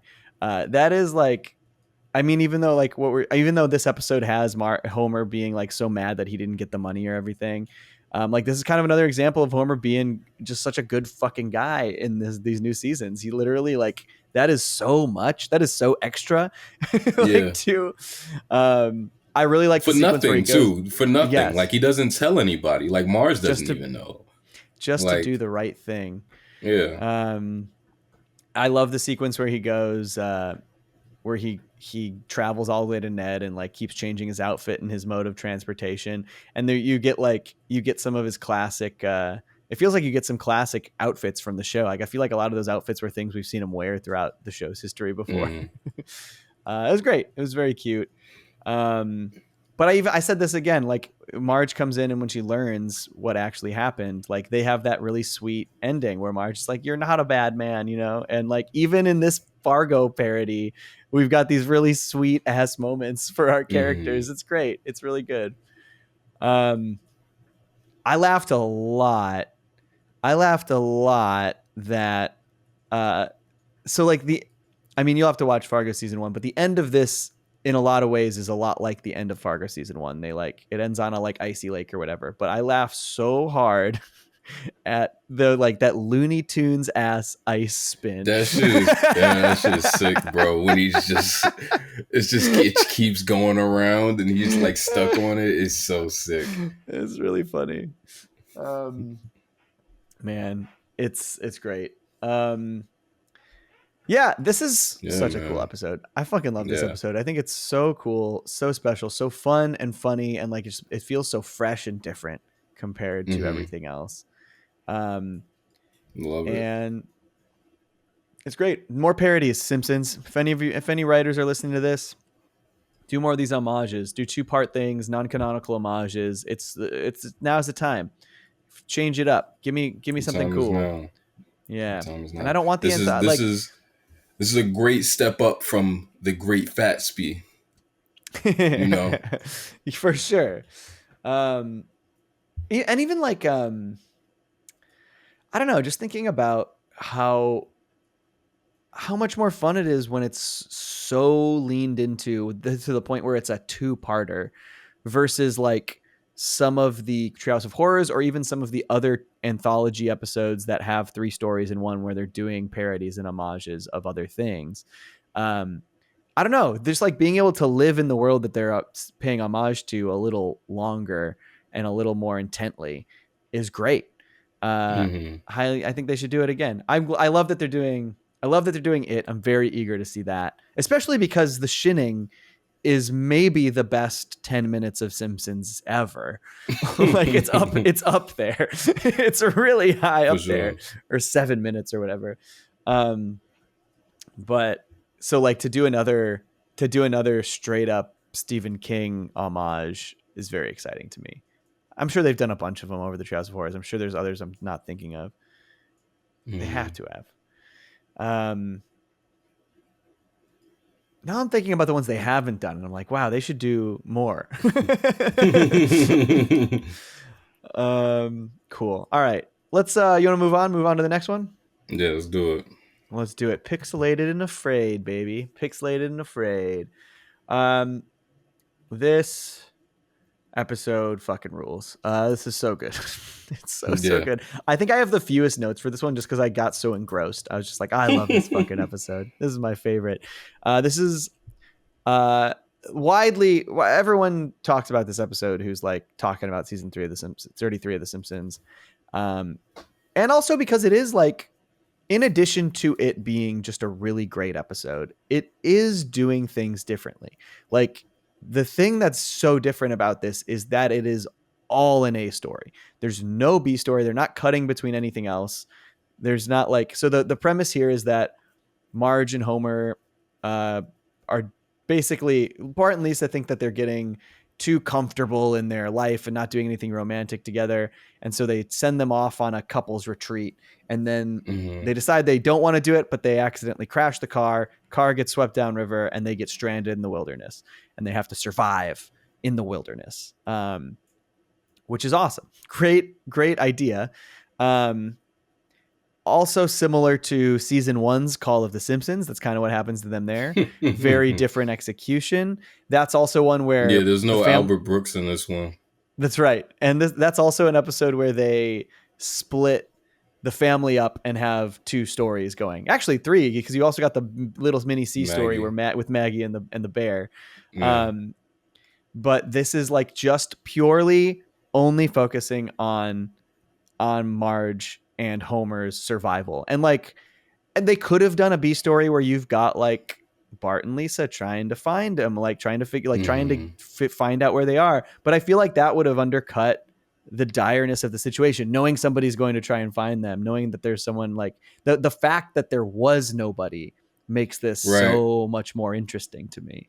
Yeah, like Marge even says, like the place that they were going to does this, like they have like a no phone policy, so nobody's gonna know that they didn't get there. Exactly. Like so, it's just fuck. That's right. Like, you know. I like the beginning though, even before they're out in the wilderness, like the coupley things, like the couple life that Homer and Marge live in. It's great. I know like Bart and Lisa are hating on it, but it's sweet. I love them. I love them it's together great. So much. I will say that the pacing of this episode is like fucking outstanding, because like we spend so much time in the house without spending a lot of time in the house, if that makes sense. And when we get out of it, like there's still so much of that like wood stuff, which is what the episode actually is, but there's so much of it. But the stuff in the house just doesn't feel rushed at all. It doesn't feel rushed that they leave. Like none of that it's paced like really, really, really well. And you know, like when this episode came out, everybody was just like all about how emotional it was and how beautiful it is. And I was one of those people. And I still am. I definitely agree. But I wanna include something else in that, which is this episode is fucking terrifying. Like, it is. They are in fucking danger the whole time. the entire time. It is so scary. There's the part where they're trying to like get something to eat and they catch that fish and they're about to lose it, and it's just fucking horrifying. Homer's trying to catch it. Suspense. It's animated beautifully, like Wally Street's trying to catch it, keep up with it, and they finally catch it and they just cry. It's Right. so I know. I love that sad. so much. I love it so much. No, but yeah, it is like everything is so dire. Even like as soon as they, I love that as soon as they get into danger, they're soaking wet, and Marge like immediately realizes how dire it is. Like we need to go. Like we need to go now. Like we are going to freeze to death if we do not figure this out immediately. It's great. It's just like they understand the stakes. They work together as a couple, and the fact, but like it's also. What's great about it is that all of the stuff in the first act that Bart and Lisa were like hating on, Marge and Homer being so in sync, was the exact thing that saved them, right? Right, Like yeah, exactly. it's like them working together and being such a great team and being able to communicate what they need is exactly why they were able to survive this together. Like if only one of them were there, they wouldn't have survived. Like if it was like the fact that it was both of them is the reason they survived. And I love that. I fucking love it so much. It is such a great Marge and Homer episode. One of my notes is just, God, I love this fucking episode. So the first time I watched this episode, I remember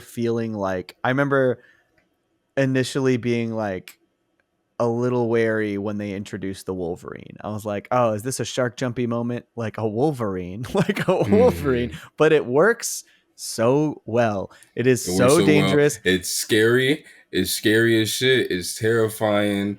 It puts them in a really, really real situation where you actually fear for them. That like when Marge like tries to stop it and then it like immediately goes after Marge and then like Homer just yells. And it's like usually the kind of yell he would do comedically, but it's like it's kind of I talked about it in when I did a Goofy movie a couple years ago. But there's a part in that movie where Goofy just like falls off the cliff and he's not doing the normal Goofy yell. It's like an actual scream, a real of terror. Yell. Yeah. And like that's what makes it real. And like Homer has a moment like that, I feel like. Where he just like yells Marge's name because he's like, nah, man, it ain't going down like that. And then him killing the Wolverine is brutal as shit. The fucking like the blood on the fucking they do it off screen, but the blood sick. It's sick. And then they turn its body into like a bag and like shoes or whatever. They just use the Wolverine's body and they eat him too, right? I think so. I also really love the moment, like they're surviving together. They're so in sync. They're like, even though they're stranded and everything's dangerous, they're loving their time together. And you got that moment where Homer sees the park ranger and he just has that moment of doubt. And I really like the way they executed that because it was just a moment of doubt because he's really loving what he has with his wife in that moment. And then he immediately realizes, wait, what the fuck am I doing? And so, it's like, exactly. It's like, he doesn't make a massive mistake. He has a momentary lapse in judgment because he fucking loves his wife. Like, that's great. I love that. And then like when he misses his opportunity, he doesn't hide it. Like he immediately goes like, yo, I fucked up. Like, and then like Marge isn't like, yo, what the fuck is wrong with you? Marge is like, man, it's all right. Like, it's okay. Yeah, I get it. Like, I fucking get it. Yeah. Yeah. And then just that whole final sequence where they just walk and hike back to the station, and it's so beautiful. Oh my God. The end where he's walking, Homer is walking towards the cabin, and Marge is just like, nah, just one more moment. Man, listen. It's so good. Listen. I am so that whole final sequence is one of my favorite stretches. It's probably only a minute. It's probably a minute to 2 minutes tops of them like hiking and going through all these beautiful scenery. This episode is so beautiful. Incredible backgrounds, just absolutely stunning backgrounds and scenery and environments. And then I don't know, and even just like the vibrance of the like outfits, the pink outfits they built out of the like old rugs that they found. Like, I don't know, there's something so pretty about this episode. I love it. Love it so much. Yeah, man, it's great. Great fucking episode. This is, for my money, I mean, like, the more I watch it, the more I'm like, oh, this is just going to keep moving up my list of favorite Simpsons episodes every time I watch it. Like, it's just going to keep moving up. I mean, for a while, I was like, oh, yeah, this is the best since the classic era. Like, this is definitely the best since that era. But now I'm like, oh, this is like one of the best episodes. Like, this is really good. This is really good shit. I love it. Love it a lot. You got anything else? You want to tie anything else? I mean, like, also, if you haven't yet, like Lydia from Simpsons Theory, Real Gyms, they made they made videos about this episode. It's so good. Go watch their videos. They're just like, there's so much to say about it and how great it is. And just like, I love hearing everyone sing its praises. It's excellent. Excellent episode. Cool. All right, move on. Yeah, let's do it. Boyz N the Highlands. Boyz N the Highlands. I also really like this episode. And it's also funny that it's a second wilderness episode in a row. Different contexts. It's like these boys weren't really in danger. But I also, okay, so what I think I like most about this episode is how it just gets right into the fucking action. It literally goes through the P, and then all of a sudden it feels like we're in somewhere different. Even though we know we're right outside Springfield because we can see the power plant in the distance, it's like got this color palette that is like it's all so gray and dark. shit. Yeah. Yes, exactly. And it literally just starts with Willie kicking the kids out of the van and being like, all right, you got to survive. You got to like do this hike and get through this like wilderness hike or whatever. It's great. I just love how, and that's actually something I really love about this season. Like, it feels, I don't know how long they've gotten away from it, but like, I'm glad we're away from the first act is entirely unrelated to the rest of the episode thing that was so popular starting in like the Scully and early Gene era. But I like it when the acts all tie together well, you know, and this just starts off great. I also think the four boys they chose were great. Like, I think Dolph does not get enough attention in the show. I like that it was him. Nelson, great choice. Bart, great. Obviously, Bart's got to be in it. And then Martin. Like, love that you got Martin in there. And I think what's so interesting about those four is you've got the bullies, you've got Martin, and then you've got Bart. It's like a spectrum. And Bart's sitting right in the middle of it, right? And where Bart is not a good kid, not a bad kid. You know, he is like, he's a troublemaker, but he's not a bully. And and he's still a sweet kid. And so I really like that dynamic where he relates more to the bullies because they're fun troublemakers, but also he's not going to go as far as them. So sometimes he has to be like, oh, I'm kind of on Team Martin this time, you know? And he's like, he knows what that means to have to do that. It's a really smart, I think it's just a smart set of character dynamics to focus on for this episode. Yeah, I agree. I feel like we should take a moment to talk about how great Delisle has been as Martin, right? Yeah. Sure, yeah. Really great. Who was the actress who played Martin before? Russi Taylor. Yes, and like rest in peace. Minnie Mouse. Minnie Mouse, right? Incredible voice actress. Did Martin for years, but like this episode required so much real intense acting and emoting from Martin. Like almost very rarely seen out of the character in the whole show. And just a really great job. Really, really, really great job, I think. Big fan. There's a lot of they put a lot of expressiveness in Martin's character animation in this one, and a lot of those sensibilities come back in last week's episode when you find out that he's in his 40s. Non-canonically, really to be clear to anyone who hasn't seen it. It's not real. I wasn't gonna say that. Oh shit, my bad. If they hadn't seen it, then damn it, they I would have ruined just it. Mikey, cut that out. When he's fucking 40. Sounds about right.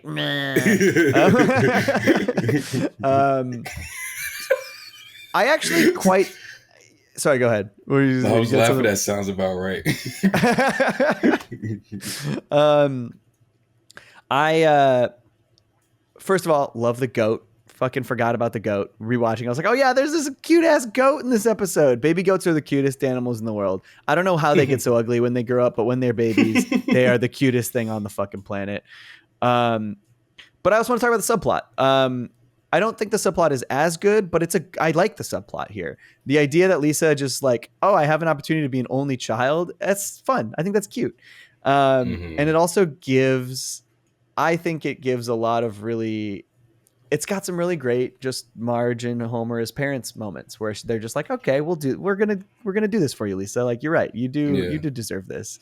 There's a lot and of they that. all, There's a lot of great like hyperactive Lisa yes, acting like a child the entire time. It's really cute to She's see. like shoveling the ice cream in her mouth and getting a piggyback ride and puking everywhere. Yeah. Yeah.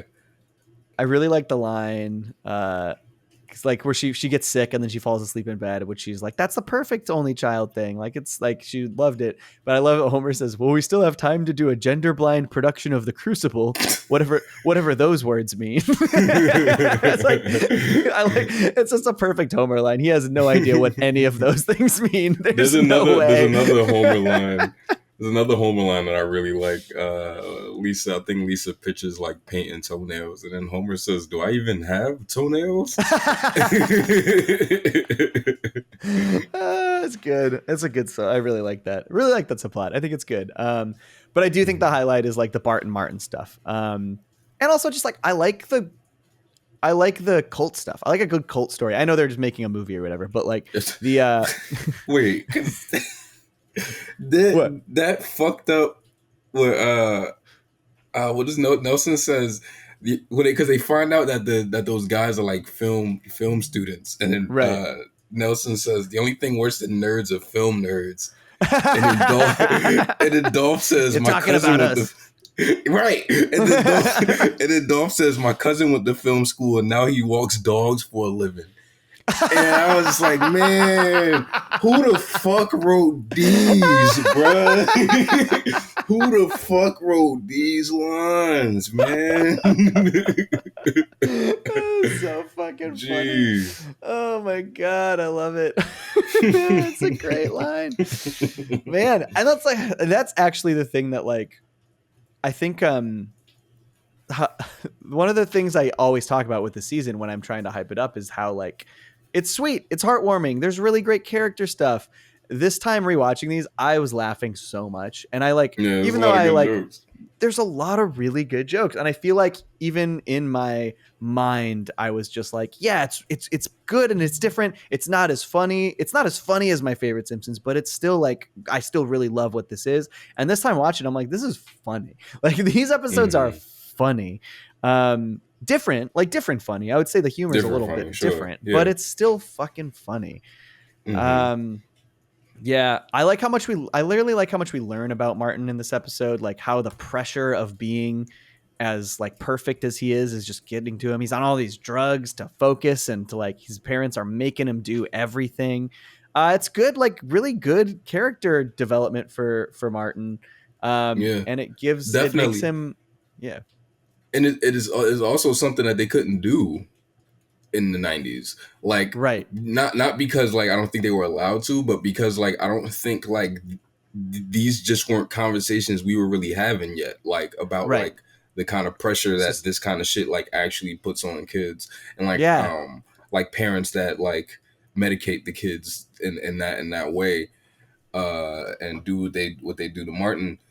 And I think that's just another cool thing about the evolution of the show, and that it being around so long, is that like it's around long. It's been around long enough to where like even it's more like the tropes of their more tropey characters have been dissected like totally consistently. So like now they can play with that. Like, okay, so how do like now that people have talked about the overachieving kid, how can we take a lot of those things that people say about overachieving children, and how can we give those to Martin, the kid that we have? True. Yeah, I think that shit is interesting. I think so too. Especially because Martin is an interesting character, and like this is like especially in terms of his dynamics with other kids at school, and so like this is such a cool setting and set of characters to put him with to exacerbate all of those things that he has to deal with internally. It's cool. I think it's cool. I really like this episode. let's see. Oh, and I just like the end when he stands up to his parents and is like, "I'm getting in the van with the bad kids." Like, Yeah, fuck, I like that fuck too. you, mom and dad. I like that too. I It's like the great. I little really, four fact thing too. With Lisa, well, with the entire family is just like really chaotic. Like Bart skateboarding in the crib in his drawers. Marge is like, "I'm gonna send you back to Willie," and like I forget what the fuck Maggie's doing, but then like Lisa's just kind of sitting there going through all her only child pictures. It's really sweet. right. I like Yeah, that a lot too. I laughed a lot at that whole ending sequence where she's looking at her only child sequence, and there's including a picture of them doing the Crucible. You can see Homer dressed up in like a maid's outfit, an old school maid's outfit, and and then but like yeah, just the cat. I laughed really hard at the cat attacking him. Like oh no, Maggie, I don't do that forgot, to the yeah, the cat. cat. And then the cat just starts attacking Homer. I was laughing, and then the goat comes in. I'm like, oh, the goat's there, and he starts eating the couch. I don't know, that chaos just like it got me. Yeah. It made me happy. Yeah, that's what my note says. I love the chaotic ending. Yeah, perfect, perfect. Cool. You want to move on? Yeah, let's go to your. This Mm. is your episode. I'm so excited. The Sound of Bleeding Gums. This is the Algene episode that we're covering. So he did like 4 this year, and this was one of them. And like I said earlier, I'm glad he did, because he's the Bleeding Gums guy. He created the character for Moaning Lisa in season 1. Here we are 32 years later, 33 years later. And we are following it up. Granted, they killed him in season 6, but I remember I think we were texting about it last, like when this was happening, when the image came out of this episode, and it was Bleeding Gums playing. First of all, there was like a shot that looked like it was from Moan and Lisa, and then second of all, there was him playing with the like magical music notes swirling around Lisa. This one also, you said this is the one that doesn't have the Simpsons intro. It just has the jazzy intro of them like playing. Yeah, weird, but I like it. I'm obsessed with the opening shot. Once again, what's something they did last week in last week's episode, they also did in this one, where they recreate the old style looking Simpsons with newer animation. So there's this shot, and it's a shot of Lisa and Bleeding Gums on the bridge for Moaning Lisa season 1, but it's new angles. It's a completely new shot, same location, new shot. And they did a really good job making it look like the old stuff. They didn't do it as directly as I feel like they did recreating it in the new one, but yeah, but I think this might've been the first, this is the first time I remember them doing it. Me too. I don't remember them doing this at all.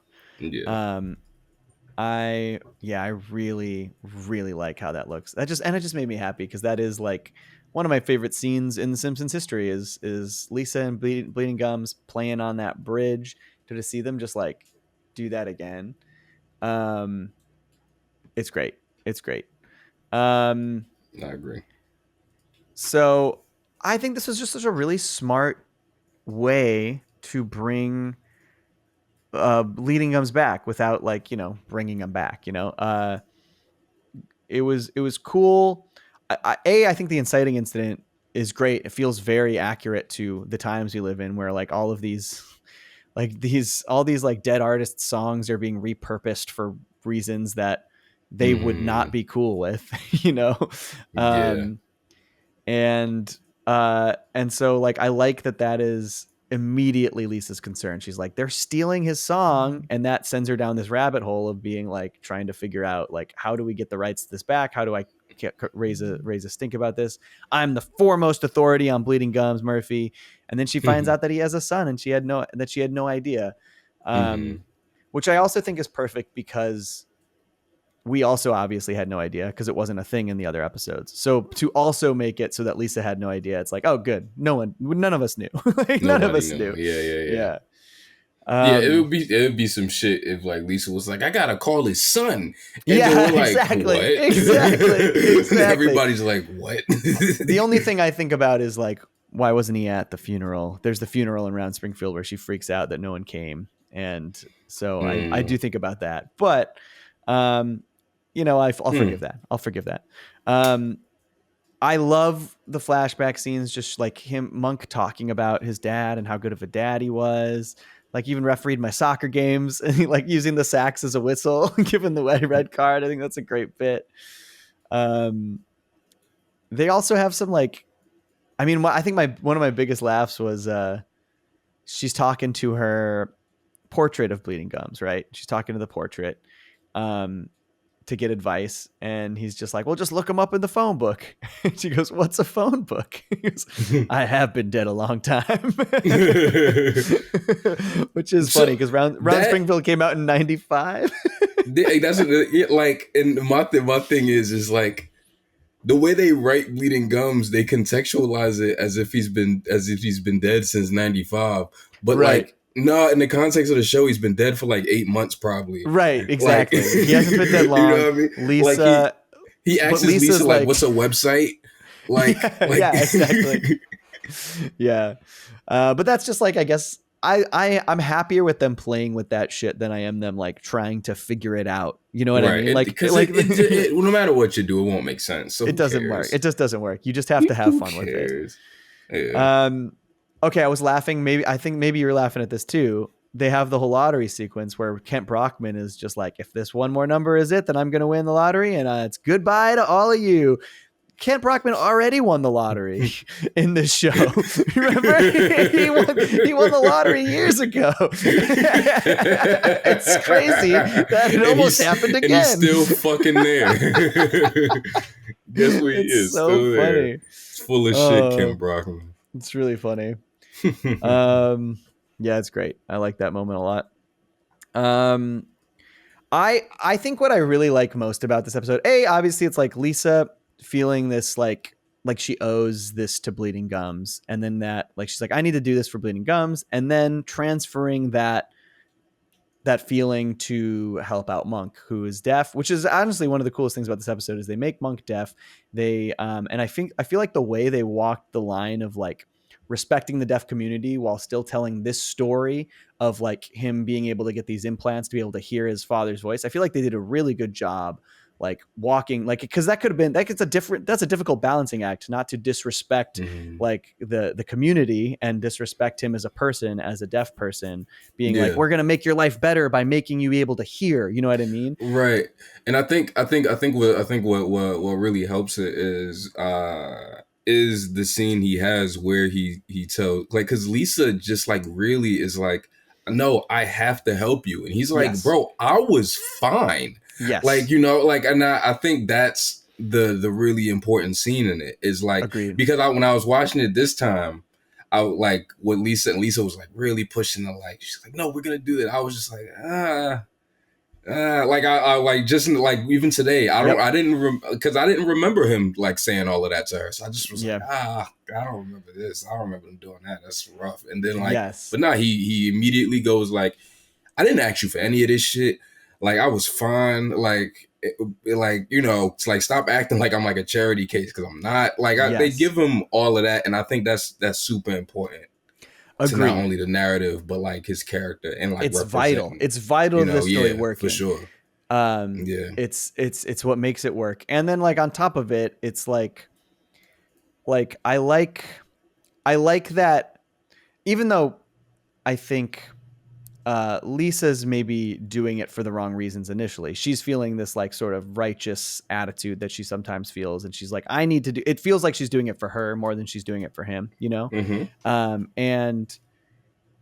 I think what's important is that like the thing that's going to be done, getting him the implants to help him, it's like, it's not even really about like, oh, he's going to be better off being able to hear. It's about this personal story of him being able to hear his father's voice. You know what I mean? And hear the song his father wrote for him.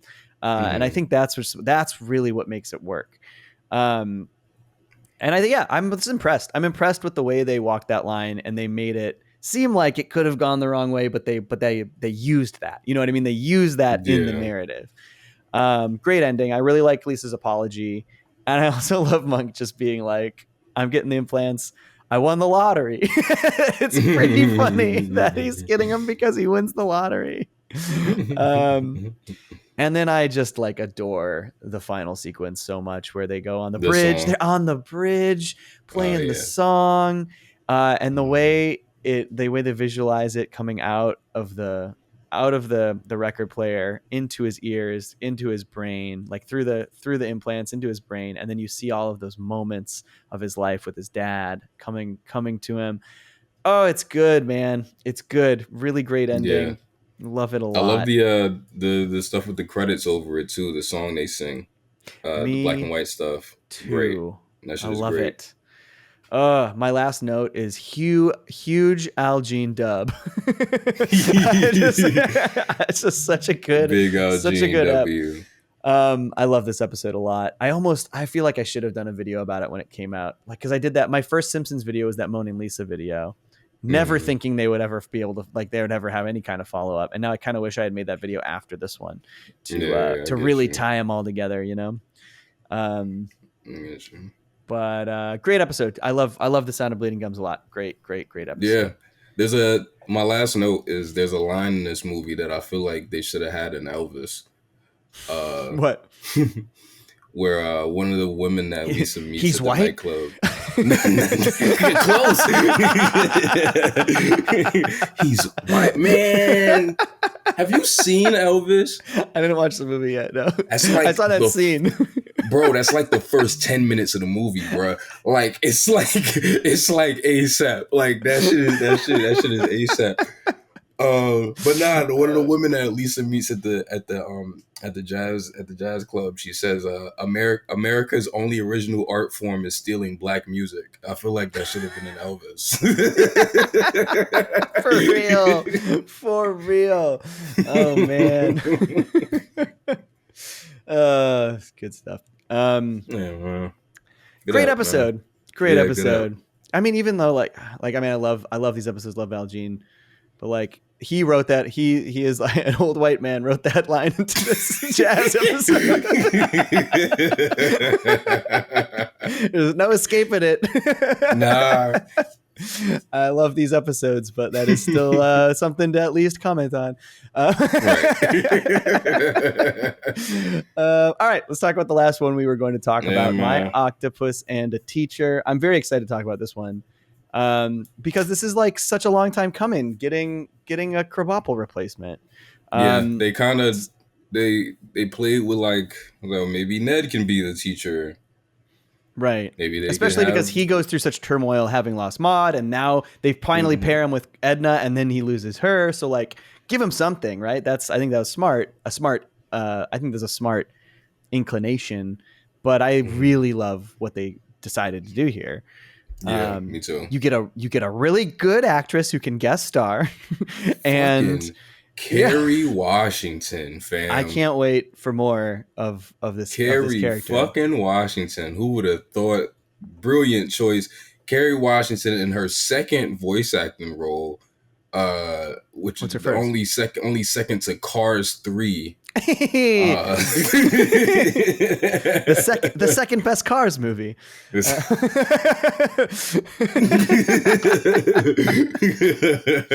Oh man. Yeah, man. She's fucking great. The great design, like real earnest character. Yes. Like and also, a design that fits in the rest of Springfield too, right? Because like, you know, when they invent these like new characters, sometimes they'll be like overly detailed. Yes, they'll look different than your classic characters do. She looks like she fits in. Yeah, I love it. I love it. I also love how they opted to. Obviously, the most important thing and the great thing about this episode is establishing this different dynamic she has with Bart. But I also just love how different she is than Edna. Like she's a great character, but she's also like, oh, she's married, and she's like actually only at the school because her husband, who's a bad oboe player, got a job here, and like, this is where I gotta work. So she's like overqualified. She's a little overqualified for this job. But she isn't a character who, like Krabappel, feels like she's at the end of her rope. She has all of these different ideas and mechanisms and tools that she uses to try and get through to Bart, because she's like really fucking good at her job, but she still has difficulty doing that because there's this like this unspoken issue that between her and Bart. Like, I just think it was, I think they did a really good job introducing a new kind of teacher that creates new interesting dynamics with a character we've known for 33 years. And it's like, I think it could create some really cool stories going forward. What I like is that like, it almost feels like the show is like beyond giving Bart like an adult antagonist. It's almost like the show kind of like, oh, we did that for so many years. We don't really have to do that anymore. And now they invented somebody. The antagonist is his own insecurities about what happened in this episode. Yeah, exactly. Yeah, and they invent somebody that brings out a different side of Bart that we haven't even seen really. Right. Like, it's just like how the way he's acting in this episode is really so different, and it's like fascinating to see. I really love it. Yeah, me too.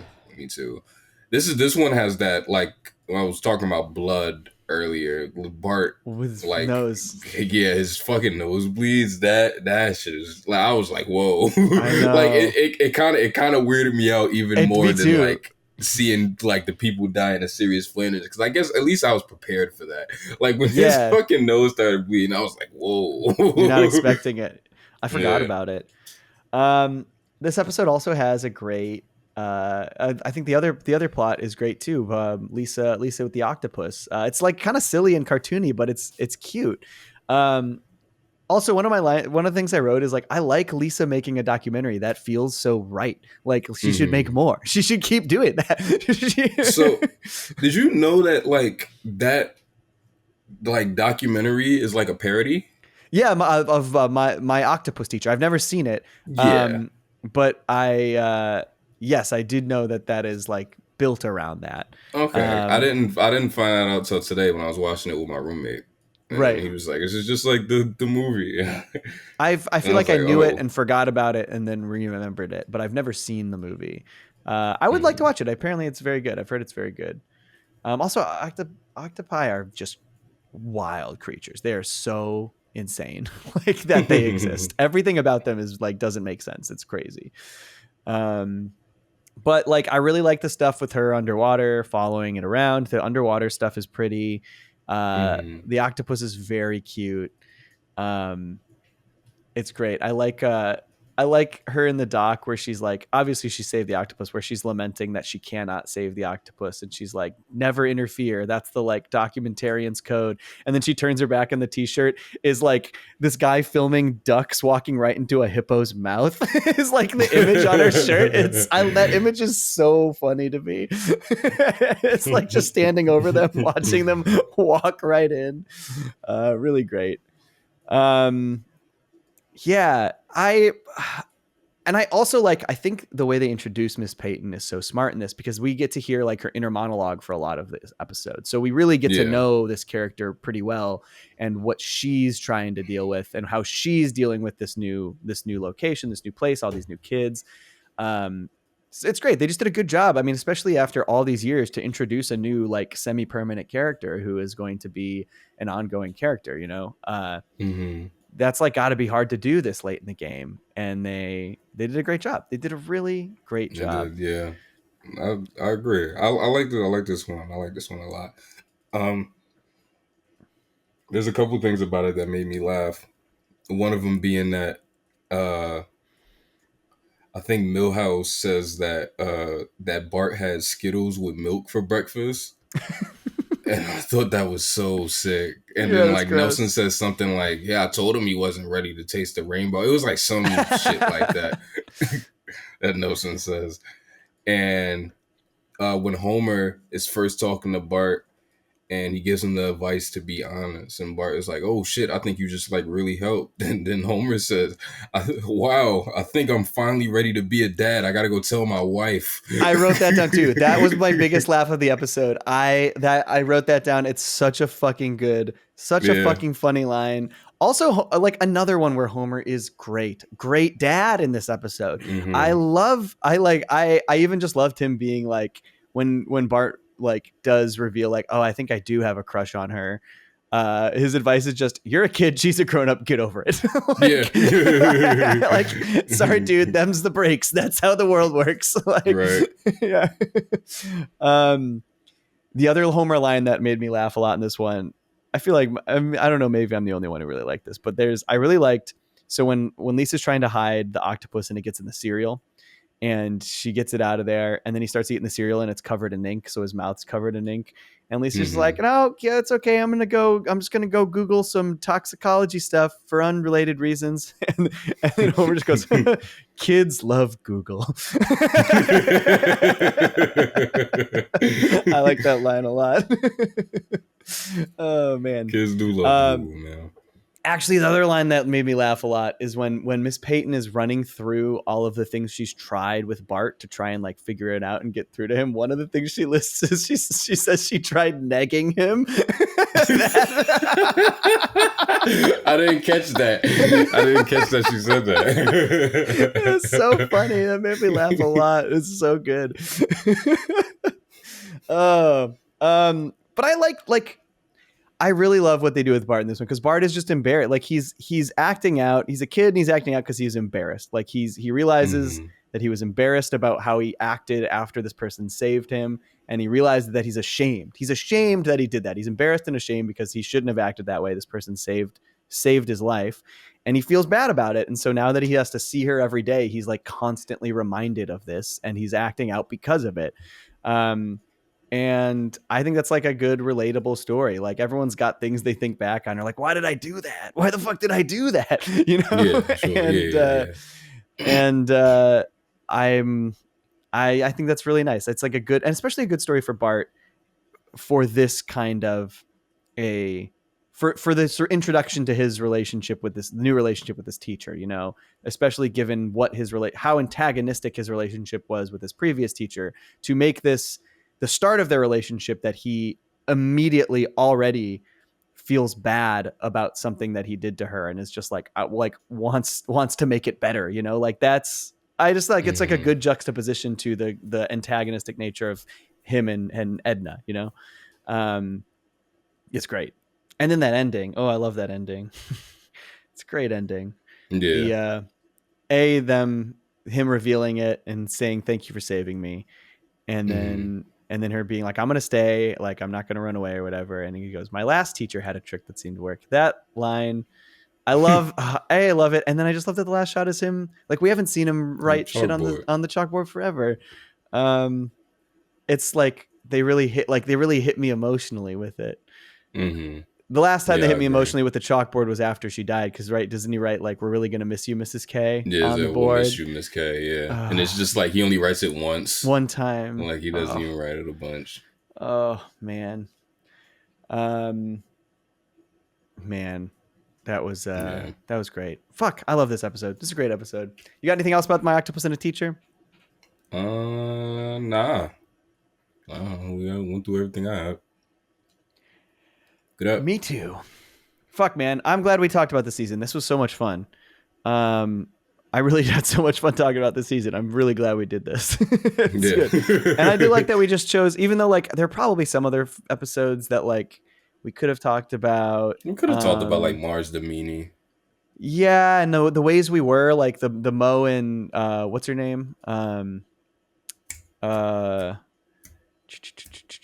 Mo and Fuck. It's not like, I don't want to say the wrong name. Maya, right? Maya. Okay. Maya, yes. Because so this is bring her back after like 15 years or whatever. She was in like season 20. And that was a good episode where he falls in love with this, and she's a little person, and they just do this great love story with them. Didn't work out, and then they bring her back.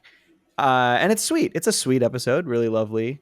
What else? Portrait of a Lackey on Fire, I know is kind of the like, that's like that focuses a lot on Smithers and his sexuality, and so like they brought in what's the writer's name? I can never pronounce his name. Lezebnik. Rob Lezebnik, who's like a longtime Simpson writer, brought in his son, who is gay, to help him write this story. Okay. So like to make sure they just handled that story well, which I think is cool. It's like they put a lot of intention into a lot of this stuff, a lot of a lot of thought. They like making sure they're doing things well. What else? Bart the Cool Kid's a pretty good one, right? Yeah, I like that one. I like that one a lot. Yeah, that one has kind of like a fuck you ending. It does. It does have a fuck you ending. That's right. Like that fuck you ending. And we don't get that. We like, it feels like that was like that's a real thing of the past in general. But man, Pretty Little Liar was interesting because they gave Brandine and also what's Chief Wiggum's wife's name, Mrs. Wiggum. Like they got more characterization. Sarah. Yes, Sarah. Sarah. She's in she has her own episode. I think that's the season before. Oh, maybe I'm mixing it up. Maybe I'm thinking about last season's one episode with her. That's right. You're right. Uncut Femmes. Uncut Femmes. That's right. Yeah. Girls Just Shauna Have Fun was pretty interesting. I didn't realize Shauna was Chalmers' daughter. Is that new for that episode, or was that already a thing? I don't remember if that was new or not. That was an interesting. That was like, and then like Homer has a subplot with Chalmers in that, which is interesting. They never really paired them up. But I think you're right. I think Marge the Meanie is the one that maybe we should have also talked about because they've got that really good Marge Bart dynamic. And them bonding over being mean and pranking is kind of cute. It's like, right. Yeah. Did Jim's just do a Marge and Bart video? Is that a thing? Oh man, look it up. You're asking the number one Jim's fan, and you watch. Yeah, you. How you? Oh yeah. He did one about a month ago. Marge and Bart, the most underrated Simpsons duo. Right. Go check out that one. They are a great duo. I love their episodes. In fact, I think you and I have talked. We had talked for a while about maybe doing a video about that, right? Like, oh yeah, do that dynamic. Of course, Jim's going to do it. Jim's going to do them all. Jim's going to cover this whole damn show front to back. Yeah. And we're all gonna like it. We're all gonna like it. Great. I'm really glad we did this though. Season 33 is really good. And like I'm really glad we rewatched these because it really reaffirmed how much I fucking love these episodes. Yeah, I agree. This is really great. This is absolutely the most I've loved The Simpsons in a long time. And like I'm still on the train, like watching pretty much every Sunday. I'm sitting down and I'm watching. I was doing it after Rick and Morty because I have to cover Rick and Morty for the pod. But last week I watched both. I watched Rick and Morty, wrote my script, and then watched The Simpsons. And watching The Simpsons, I was like, I want to talk about this. I want to talk about this more than I want to talk about Rick and Morty. So I did both. Nice. Great season of TV. Makes me really excited about just the last, like these next couple seasons and maybe the trajectory of the show towards its like ultimate end. Like is hopefully we just get a nice little Simpsons renaissance to like finish up the series, because I can't imagine there's going to be that much more, right? Like I don't know. I mean, in my brain I am hoping we go to season 40. Like to me, that is like what I want. I like do 40 seasons, wrap it up. And that would also probably put us around, what would that do? It would probably put us around 850 episodes ish. That's crazy, man. About 40? I think so, because it's about 22 each, right? They'll probably be about almost fucking 1,000, about 40, right? No, because it'd be about every 5 seasons. A little like every 4-ish seasons, you're getting 100 episodes, right? You're getting a little under 100 every 4 seasons, if they're about 22 a season. Okay, yeah. So we're at 731. 731. So after 34, we'll be at probably close to. Actually, if they're at 731, we're going to be at about 750. About 750. To end season 34, which means, let's see, 6 times 22 is about 132. So we would be close to 900 episodes. That's nuts. That's nuts. Wow. That number gets nastier and nastier the longer this show goes on. I know. That's insane. All right, should we do our rankings? Yeah, fuck it. You All want right. me to just read mine while you type? Or you got it? I was responding to something. Okay. I thought you were it. like typing out your fucking no, I had to list. I got a text that I was like, I can respond to that quick. And okay, I'll go first. 7, Lisa's Belly. 6, Barts in Jail. 5, Boyz N the Highlands. 4, My Octopus and a Teacher. 3, The Sound of Bleeding Gums. 2, A Serious Flanders. And 1, Pixelated and Afraid. But I gotta say, these are like this might be my top 7 if we were to do the whole season. Like this might be my top 7. You know what I mean? Like this might be. Likewise, yeah. So I got 7, Barts in Jail. 6, My Octopus and a Teacher. 5, The Sound of Bleeding Gums. 4, Boyz N the Highlands. 3, Lisa's Belly. 2, A Serious Flanders. And 1, Pixelated and Afraid. Got the same top 2. Same top 2. Hell yeah. Hell yeah. These are really great episodes. I hope you guys followed along. I hope I'm really encouraged because after I made that video, I'm getting a lot of people being like, I'm going to check out some of these episodes you talked about. And I'm like, yes, this is exactly what I wanted. Like, this is why I made this video, is to like, talk about how great this new one was, but also to be like, you guys check out these new Simpsons. They're good. And, right. Yeah. So I hope this also inspires y'all to have watched these episodes, or maybe after you've listened to this, be like, I'm going to go watch those episodes. And if you did, please comment, talk about them. We want to talk to you guys about them. Throw in the comments. If you're on the Patreon, talk to us there. I really, really enjoyed this season of television, especially these episodes. These were all so strong. And this is like a third of the season. Like just like a third of the season being this strong is like cool. Love it so much. You got anything else? Anything else you want to plug or talk about with the season 33 of The Simpsons? Nah, man. You know I don't never got nothing to plug. We already talked about Jim's and Lydia's stuff. Yeah, we plugged them. Yeah, go watch Lydia and Jim's. Reminder. Yeah. And more great Simpsons talk. I guess check out, if you haven't seen it, check out my I did a Simpsons video. I'm gonna try to do more Simpsons videos. I really love talking about the Simpsons. None of my Simpsons videos seem to pop off, even though I think that's your best video. It's doing good. You think it's my best video ever? Like ever. That's high praise. High praise. I am proud of it, and it's crazy because I cranked it out so fast. I literally, like, the night before, I had my shout out to Joe Murphy, one of my editors. He's great. I had him booked for the next day, and I was like, well, I should finish the script tonight so we have it ready.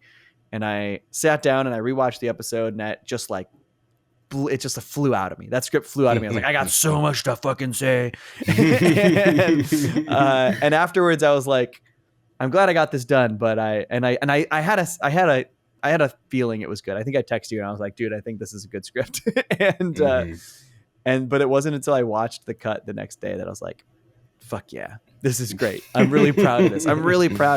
And nice. I mean, you'll have seen it already if you guys are watching my shit, but tomorrow from the day I'm recording this, I'm dropping a Tuca and Birdie video, my first Tuca and Birdie video since season 1. Tariq edited it for me. He did a fucking great job. I'm glad he edited it because he loves that show, so he knows what to use. And I'm proud. I'm really proud of that video too. Hope it pops off because Tuca and Birdie deserve everything. Yes, they do.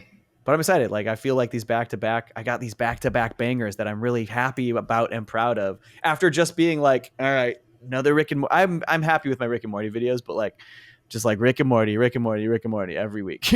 Rick and Morty. Yeah. I feel you. I'm excited that I got to branch into some other stuff for the first time in a month. Cool. All right. Should we call it? Let's call it, man. We gave him 2.5. Oh, we give him 2.5 on 7 episodes. Dude, that's insane. We can't. This is why we need to split these things up. Like, yeah, we can't help ourselves. This is getting ridiculous. We really can't. I mean, we were talking about how we did how crazy it was that we did 3.5 on 13 episodes of season 1 of The Simpsons. We just did 2.5 on 7 episodes. Well, 8, I guess 8 because Serious Flanders is long, but still like 7 stories. Wow, we're really good at this. We're really good podcasters. Tell your friends. Okay, cool. I guess with that, I would like to thank Carrie Feek for our amazing artwork. I would like to thank Jake Neutron for that theme song that you heard Tariq singing a little earlier in the episode. I would like to thank Michael Yunez for producing and editing the podcast and being our co-host on After Dark. If you have not checked out our Patreon, please check us out. We have a lot of bonus episodes. We always got Mikey, and baby, once you get Mikey, you're going to be sad when he's not there every time. Every time. I want to thank Tariq for talking about The Simpsons with me. That was really the whole reason we started this podcast, because we couldn't shut the fuck up about The Simpsons on a voice call. We're like, we should talk. We should talk. Yeah, that's right. Thanks for joining me every single time. And thanks to all of you for listening and supporting the pod. We love you. We appreciate you. And in addition to that, you very much. Right. Yeah.